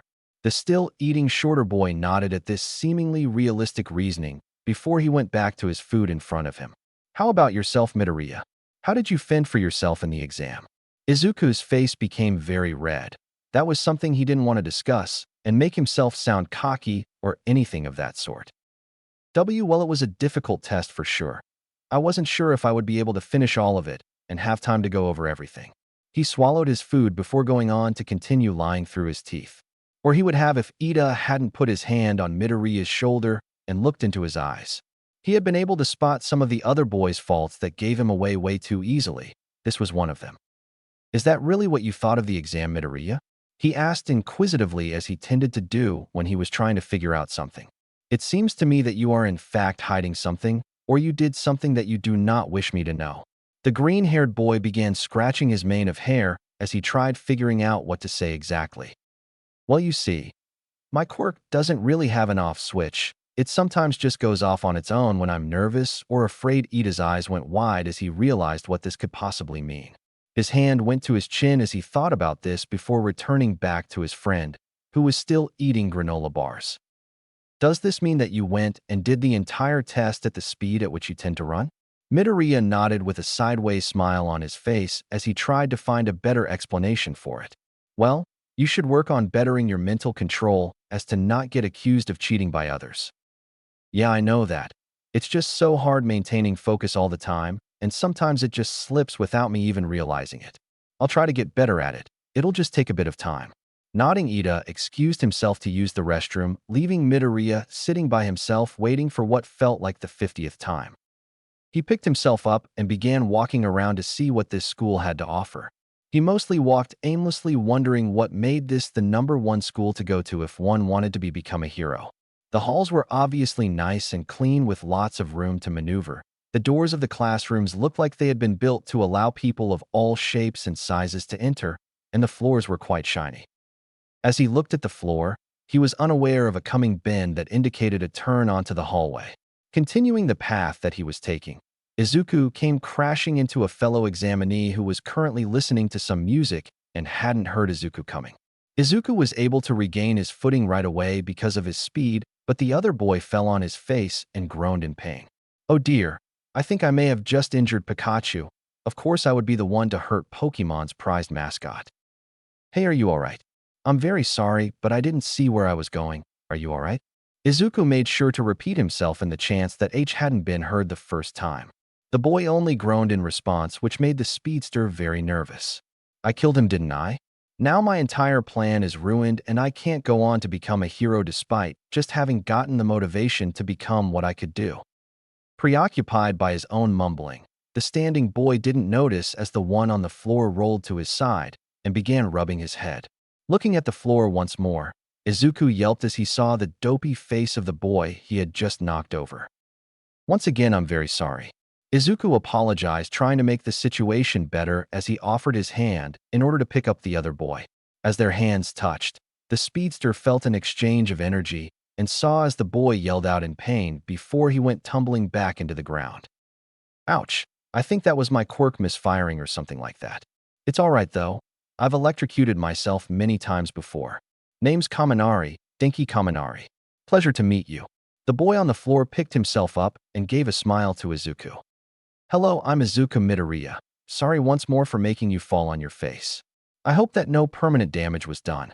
Denki simply waved him off, not wanting to appear as if he had been hurt at all by the fall. It's all good. Not the worst tumble that I've taken. The electric book seemed to be all right now that he was off the ground.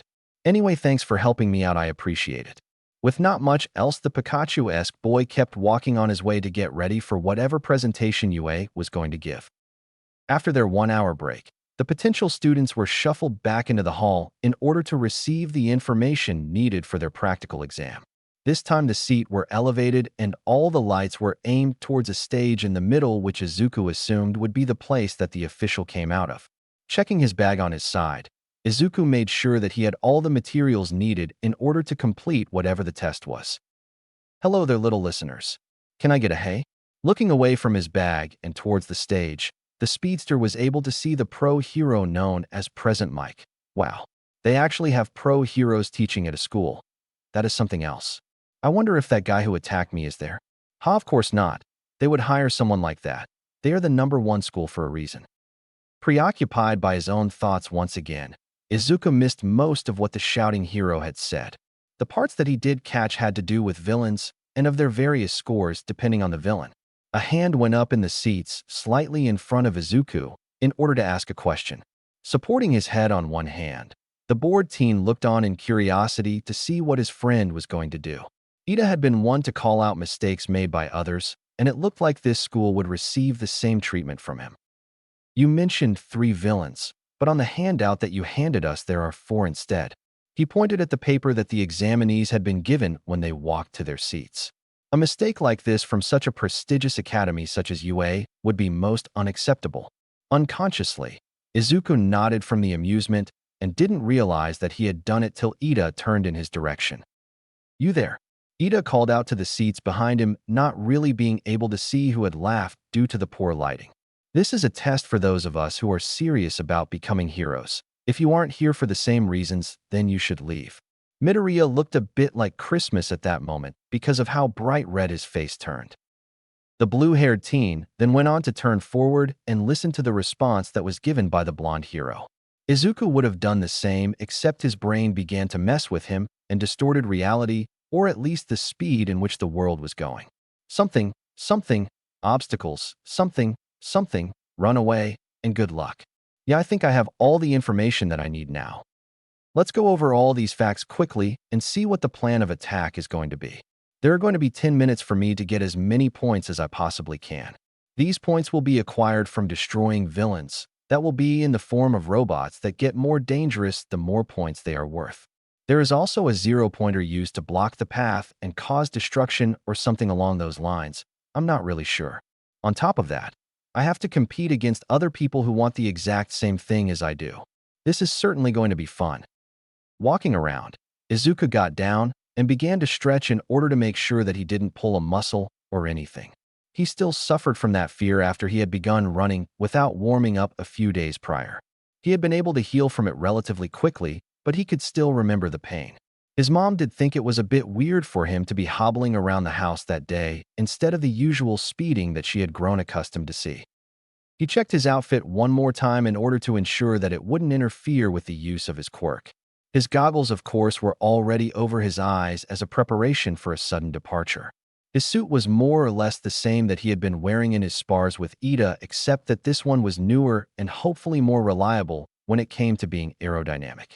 His shoes were the last part of his outfit, which were new and hopefully wouldn't have the soles rubbed off by the time that this was all over. He really wanted to make them last, and normally he couldn't because of obvious reasons. He spotted Ito once more in the large group of people, but chose to not talk to him as it looked like he was trying to focus. His jaw appeared to be biting down, which was something that he tended to do when stressed. Going to talk to him would most likely break his concentration and could possibly lead to a poor score on the exam. And start. The yellow-haired man yelled from the top of a wall. All the examinees stood around and looked at the man in a confused manner. What are you waiting for? The practical exam has begun. A villain isn't going to wait for you to be ready. See, that kid in green is already going at it. All heads turned to look in the distance as Izuku ran off way ahead of the group, increasing the distance between himself and the rest of his competition. As soon as Izuku heard the word start, he was off like a bullet. Bullet maybe was a little too fast for the pace he was going. He simply wanted to pass the exam without giving up too much away about himself. It wasn't like he was going to save a life or anything of that sort that would require him to use his full speed. Instead, he decided to stick with the speed that he had trained alongside Ida, which was to say approximately 400 or so miles per hour. Due to the speed at which the boy was going, he was unable to hear any noise going on around him. He was moving too fast at the moment for that, but the rest of his vital sense continued to work. With his eyes, he was able to spot a cluster of 3 one-point robots which he headed for. Okay, you can do this. The technique that was developed should be more than enough to deal with these robots, I hope. The speedster's strategy wasn't anything like any of the teachers at UA had seen in a long time. In their observation deck, they watched the monitors and saw that he was the first examinee to reach the villains. While they were unable to see him exactly, the slowed-down version showed him pushing the villains and running away. He used his legs to jump onto them, and with the same legs jumped off their metal. The speed at which he went and the sudden stop caused the machines to continue the motion at which he went and were pushed into each other. The teachers straightened a bit in their chairs and leaned slightly forward. This was certainly a new and intriguing quirk that they hadn't seen before, something new which could be cultivated into something great. The headmaster had a smile on his small animal-like face, pleased to see such promising talents. The other teachers had similar looks on their faces, with the exception of 2 of them. The number 1 hero's face had gone blank and paled considerably after seeing the boy in the slow motion. Something his old master had told him came to mind, but he quickly tossed it away, believing that it couldn't be true. It was something that he would have to talk with Gran Torino later, but right now he would continue with this. The other teacher that wasn't so pleased by this was one known as Eraserhead. For the better part of a month, he had been looking for someone who matched the power set of the kid that he had run into that night, but had come out dry each night. His eyes glowed with satisfaction at finally being able to put a name to the one who had outdone him. Run while you can, kid. You and I will be having a conversation very soon. There we go. Another 3-pointer for the count that should bring me up to 23 points if I count the one that I hit before the naval loser kid stole it. Can't take too many points for myself. I just need enough to get me into the school, which was 30, I think. I should have put more attention to present Mike. Well, that's for next time. The green blur ran all across the model city, looking for villains to defeat. After the rest of the students caught up to him, he found it increasingly more difficult to accelerate and decelerate with the wide variety of quirks affecting the landscape. More and more hazards sprung up from all around him, and he also didn't feel comfortable taking points from other participants. Spotting yet another 3-pointer, Izuku made a V-line for it, trying to claim the points for himself before anyone else could do the same. This one, unlike the others before it, was able to recognize him before he reached it and fired its missiles. They weren't overly big, but there were 4 of them coming straight towards him, and he wanted nothing to do with any of them for his own sake. Wait, these things are moving really slow. I want to try something to see if it's going to work. The first 2 that came drifted harmlessly, besides him not really coming close due to their slower pace. The third one fell a bit short of its target location, and Izuku had to jump over it in order to not go boom. Number 4 was the missile that he was looking for, and it was right there, right in his grasp. He took it, and like a madman, redirected the missile to where it had just come from.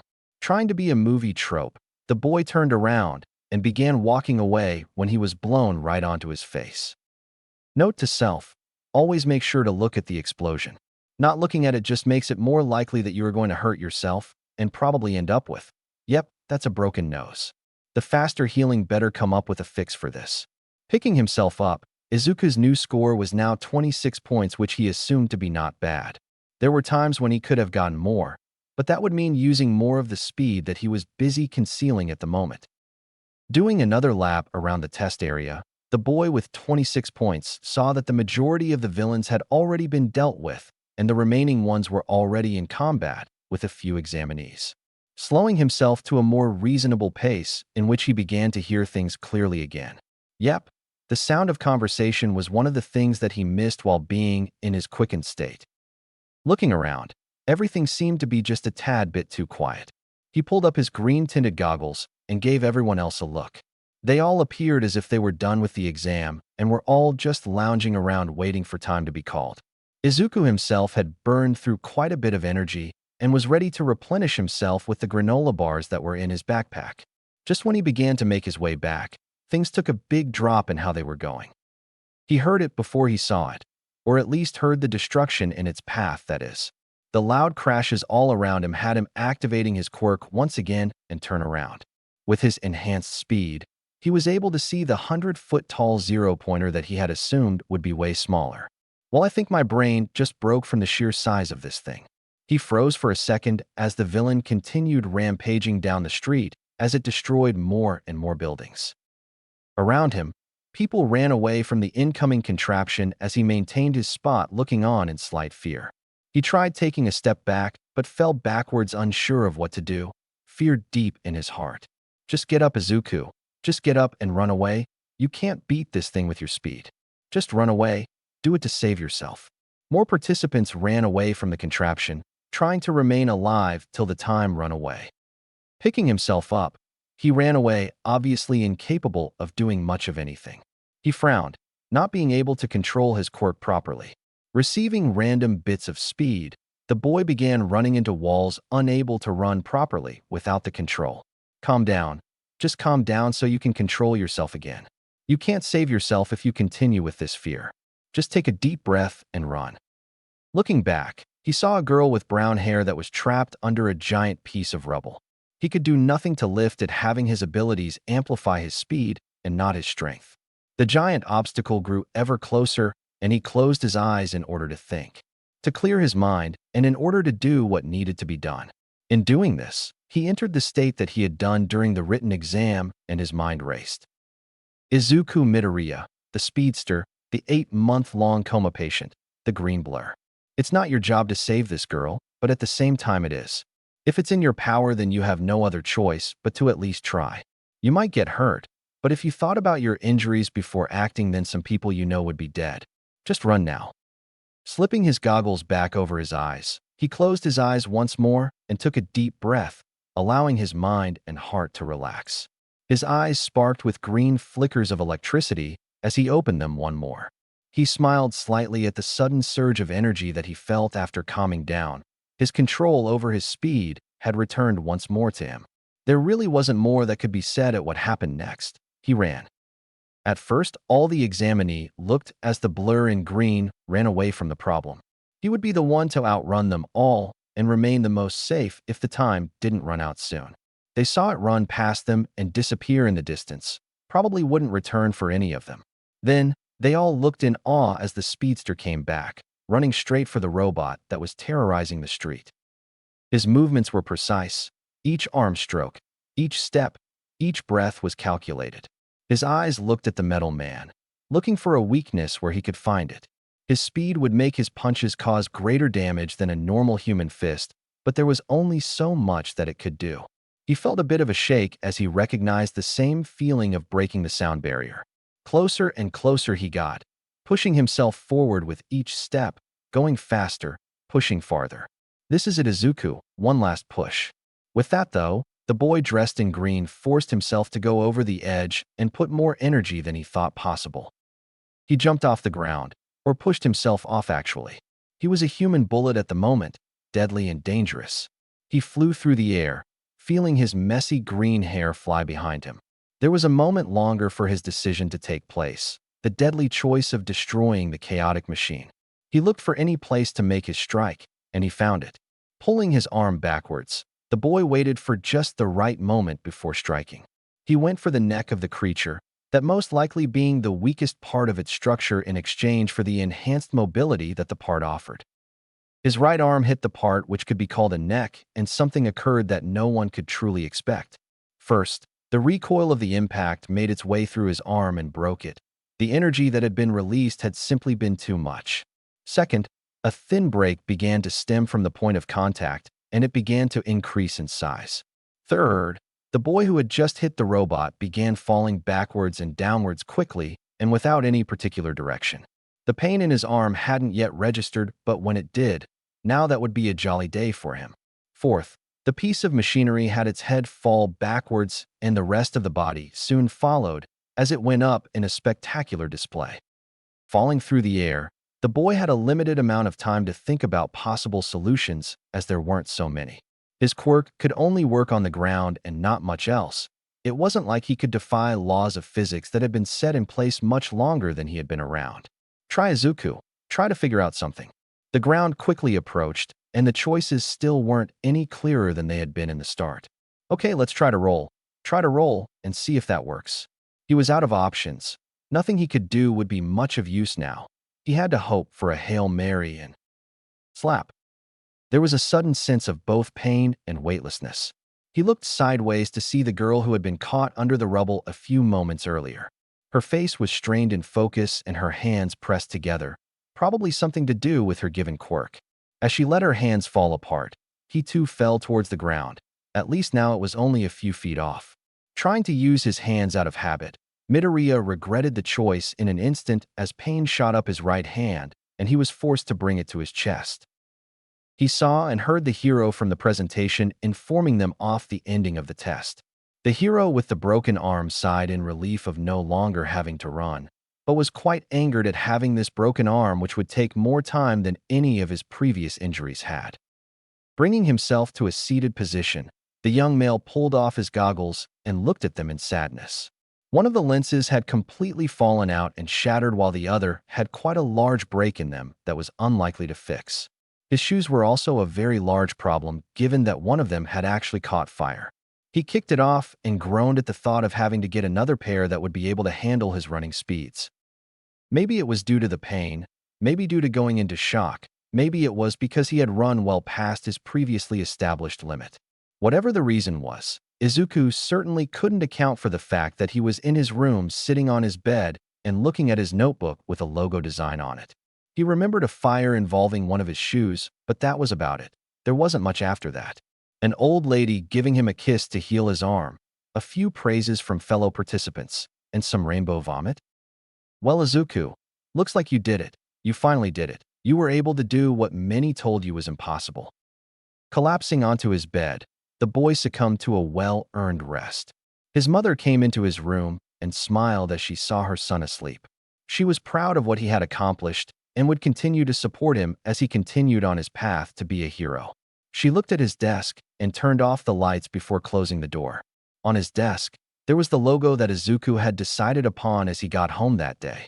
In its entirety, it was simply a bolt of lighting inside a circle, but that was for a later time. Chapter 6. Every day for a week after the UA entrance exam, the speedster came back from school and checked the mail for any signs. Each time he went through the door, he checked to see if an acceptance letter from UA had arrived. Even a rejection letter would have been nice at this point. He just really wanted the sense of worry and being unsure to end. After a while, he had begun to simply pace around his room, which was a terrible idea if one thought of the floor. Without his knowledge, he activated his speed and paced over the same spot over and over again within a matter of seconds that applied lots of friction to the floor and nearly ruined it. Nearly being that after a carpet was put on, it looked completely normal. They said 1 week, or was it 2 weeks? I don't remember much after running at that ginormous machine. Never knew I could do that much damage. But I suppose that now I can if I picked up enough speed by running for a while. Looks like yet another skill that I have to work to develop into something concrete that works most times, without me ending up with a shattered arm, that is. After a bit of pacing, the boy decided to sink into his bed and wonder what to do about his situation. He wasn't sure what to do and still wasn't fully sure if he'd receive the required amount of points. His eyes looked straight at the ceiling as if asking it to solve the problems that he currently held. Midoriya closed them in order to give them a bit of rest from the activity that he had been repeating for several days. That activity, of course, was asking the roof to solve the problems that he knew couldn't be solved like this. He had called Ida to find out if he had received his letter yet. His friend had gone on a long lecture about who cares, and the final answer ended in him having received his the previous day. Of course, the engine Quirk using teen had got in considering the sheer amount of dedication that he had put in. Izuku was less sure if he'd be accepted considering how late he submitted his interest for the school, seeing how other people entered their applications as soon as the enrollment option became available. Momo would also be given a spot in the prestigious school through recommendations, which in itself was an amazing task. She's been able to skip the entire process of taking the written test, as well as the practical, which made him a bit envious of her. Then again, she wouldn't have seen him with the broken arm, as she would have scolded him in not being more careful about it. After all, she had been trying to get him to test some formulas using his speed to see what was the safest speed that he would be able to go without hurting himself. There was a loud yell at the front door, so Izuku went to check what it was. Hey, maybe this time it is my letter, wouldn't that be something? As he poked his head out of his door, his mother was kneeling down in front of the mail slot holding something which had the letter U and A on them. Maybe that letter contains $1 million, wouldn't that be something? Aye, Izuku, the letter from UA. It's here. His mother yelled this to him despite the fact that he was literally standing 5 feet away from her. He didn't mind though. He too would be yelling if his throat hadn't closed itself from this shock. The boy's mind went blank as he took the letter from his mother and walked into his room. At least he tried doing it a few times. His door was closed, and he didn't notice it for a few tries. After he did open the door and enter his room, he went to his desk and sat down while looking at his letter. The speedster simply looked at it for the longest time before he acted, wondering what to do with the envelope. Ripping the envelope down the middle, a small disc-like object fell from the paper and landed in front of him. As he touched it, the machine hummed to life and began emitting a set of lights of all colors. It continued for a few seconds till the lights joined together in order to make a flat image in the air. UA's logo appeared, and Midoriya's heart felt a bit faint. It was all too much for him. That was until the image changed to be that of a hero that he had met a few weeks prior. The video version of the hero pulled out a paper and began reading off of it without much interest. He didn't even bother to look up from the page as he read and addressed Izuku. If anything, he looked to be more interested in his paper than Izuku himself. Hello Izuku, Midoriya. I am here to tell you of your results from the exam via hologram. I suppose you could call this sort of mail now. I am here to tell you that you passed the written exam without any errors in the shortest amount of time that UA has ever seen. That was what the exam overseer told us. The odd green-haired kid just stared at the clock for close to 2 hours, was his exact quote of you. Your performance in practical exam also managed to impress the panel, which is why you will be accepted into the school starting in 2 weeks. Izuku's smile grew to compete with that of All Might's. He truly didn't know what to do with the amount of sheer joy that he felt at the moment. It was unreal how far he'd come in such a short amount of time. Just 2 months ago, he was in a state of coma atop of a hospital bed with no end in sight. Now he was entering the #1 hero school, which was just hard to think about. Oh Midoriya, I also neglected to mention one little fact. Izuku's smile decreased in size by a significant amount, believing that he knew where this was going. As you know, last time that we met wasn't under the best of circumstances. Andy would very much like to meet in order to set the record straight. I will be notified of when this video ends, so I am asking you to meet me at Dagoba Beach in let's say 1 minute. Yeah, a minute should serve the purpose. Don't be late. He said, what now? That's not a thing he expects me to do, right? This guy is a bit irrational, but still that's a bit too irrational. He won't actually be there. There was the chance that I wouldn't open my letter for a few days. Would he have waited a few days at his current location? Of course not. Well, what do I know? I just have to hope that this isn't a joke and that he sticks with his end of this and doesn't leave me by myself on a beach.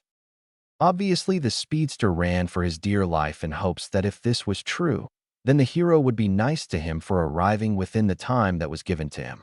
He tried making the most of each stride in order to get there in less than a minute, but sadly he had no idea where he was going and had to look for a map.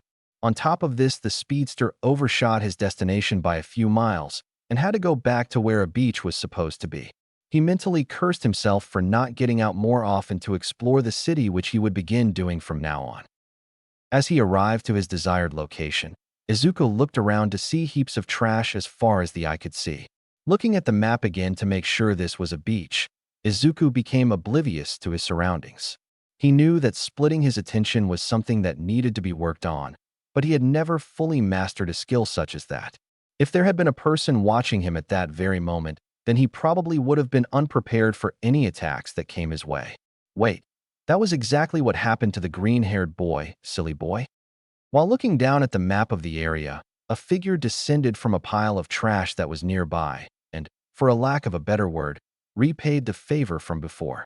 The Erasure Hero, better known as Shoyuta Aizawa, sideswept the boy, removing his main weapon, his legs. Izuku became aware of his presence in the air, but there was really nothing that he could do to save himself now.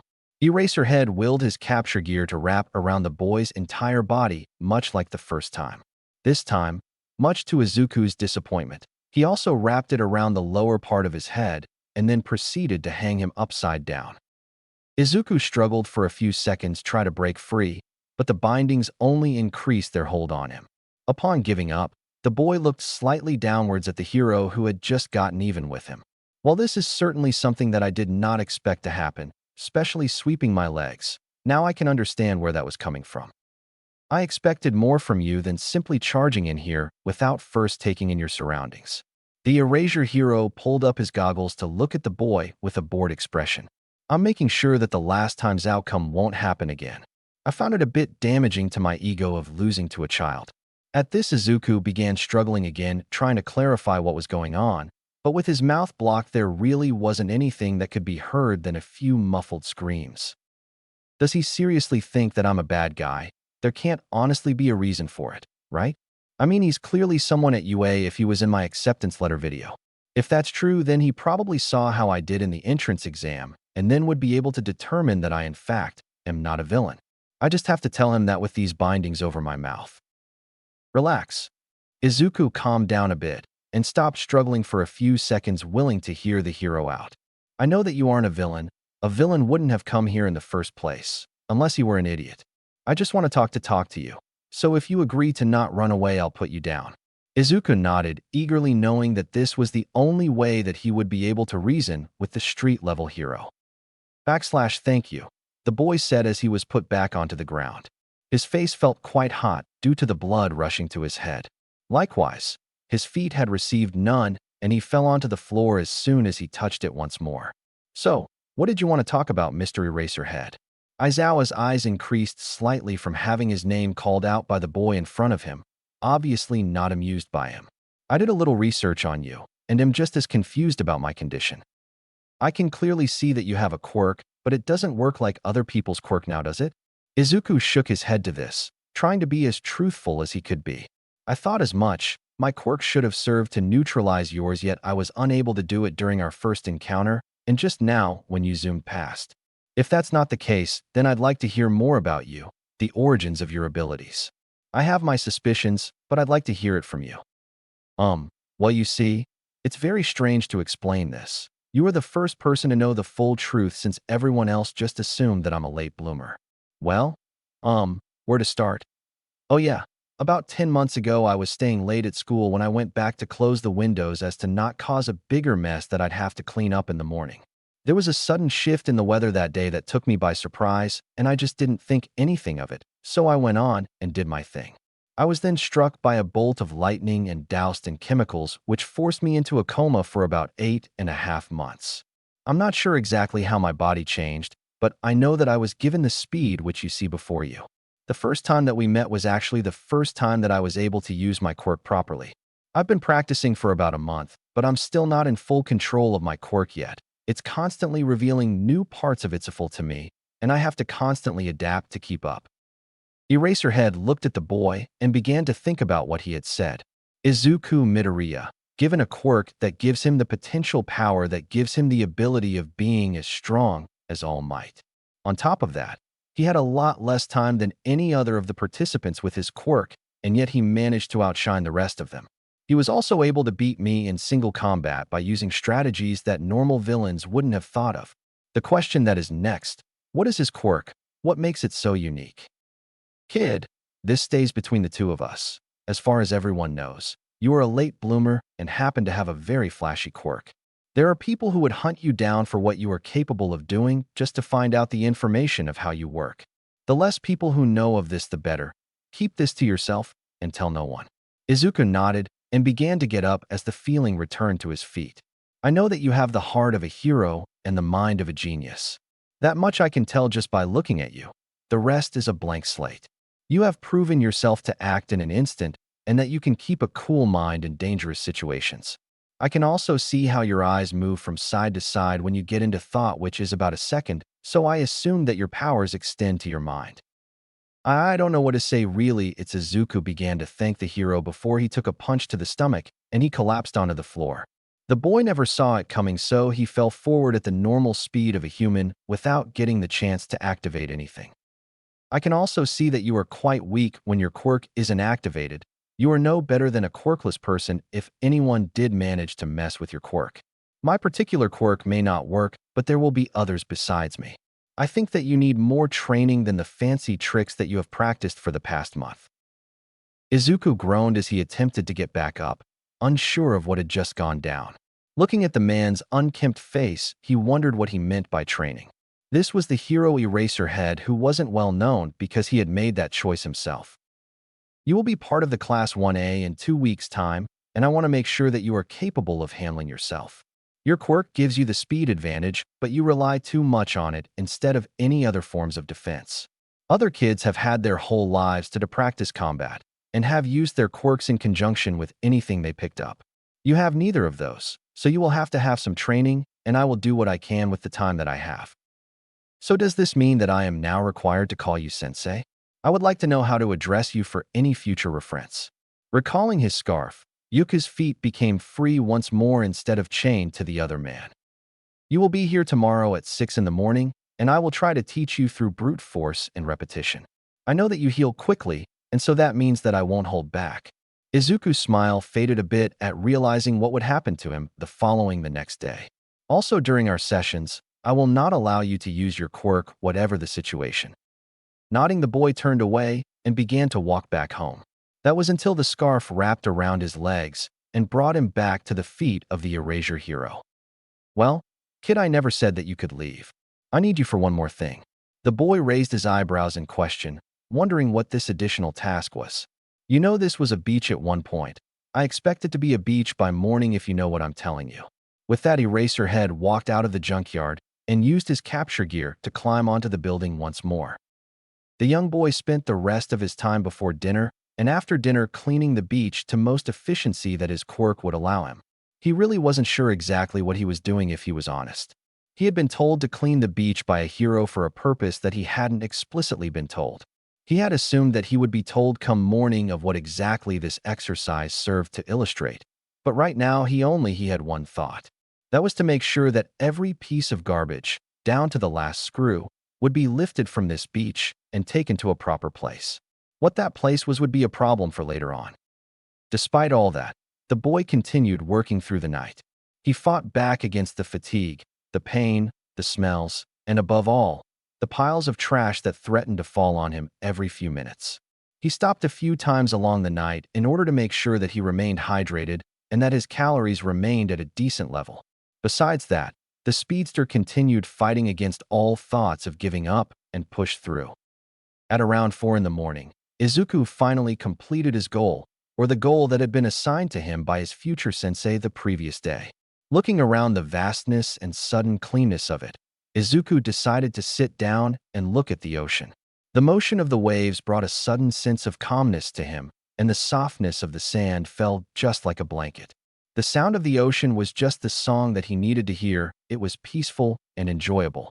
Never before had he had such a wonderful and amazing moment of just looking and enjoying.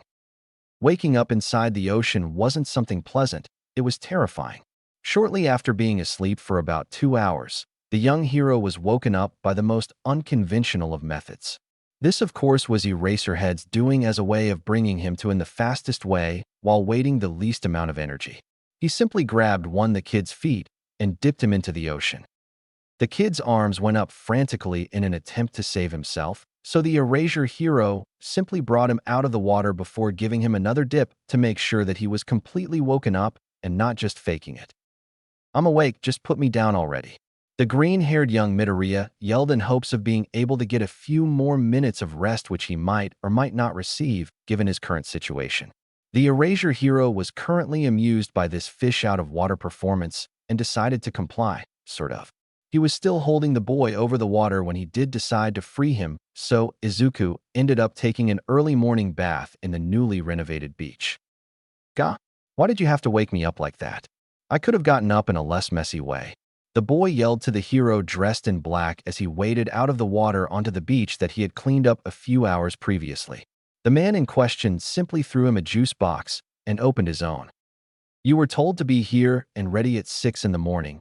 You weren't ready, and that was the fastest way to do it. Eraserhead wasn't taking any questions at the moment, as could be seen from his facial expressions, which showed fatigue and overall annoyance. I'm going to test your limits in order to see in what way I should train you. We'll start with a spar, but first dry yourself, would you? Now go and run. Instead of complaining, Izuku swallowed his response as well as the juice that had been given to him. Afterwards, he removed his coat and began running, with wet clothes and on a beach no less. This was a problem in the beginning, but after picking up speed his clothes began to dry, and he was able to traverse the beach with ease. After a few rounds his clothes were completely dry, and he felt just ready for the day to come. Okay, Aizawa-sensei, I am ready for your instructions. He stood before the hero like a soldier in front of a general, which probably wasn't the best choice. I do have one concern about this hole. The boy never got the chance to finish the sentence as he was incapacitated almost in an instant by the older hero. We are here to spar, not to talk. Now, without your speed, try to hit me. Aizawa removed his scarf in order to even out the fight and give the kid a chance. What are you waiting for? UA is just around the corner. Let's go.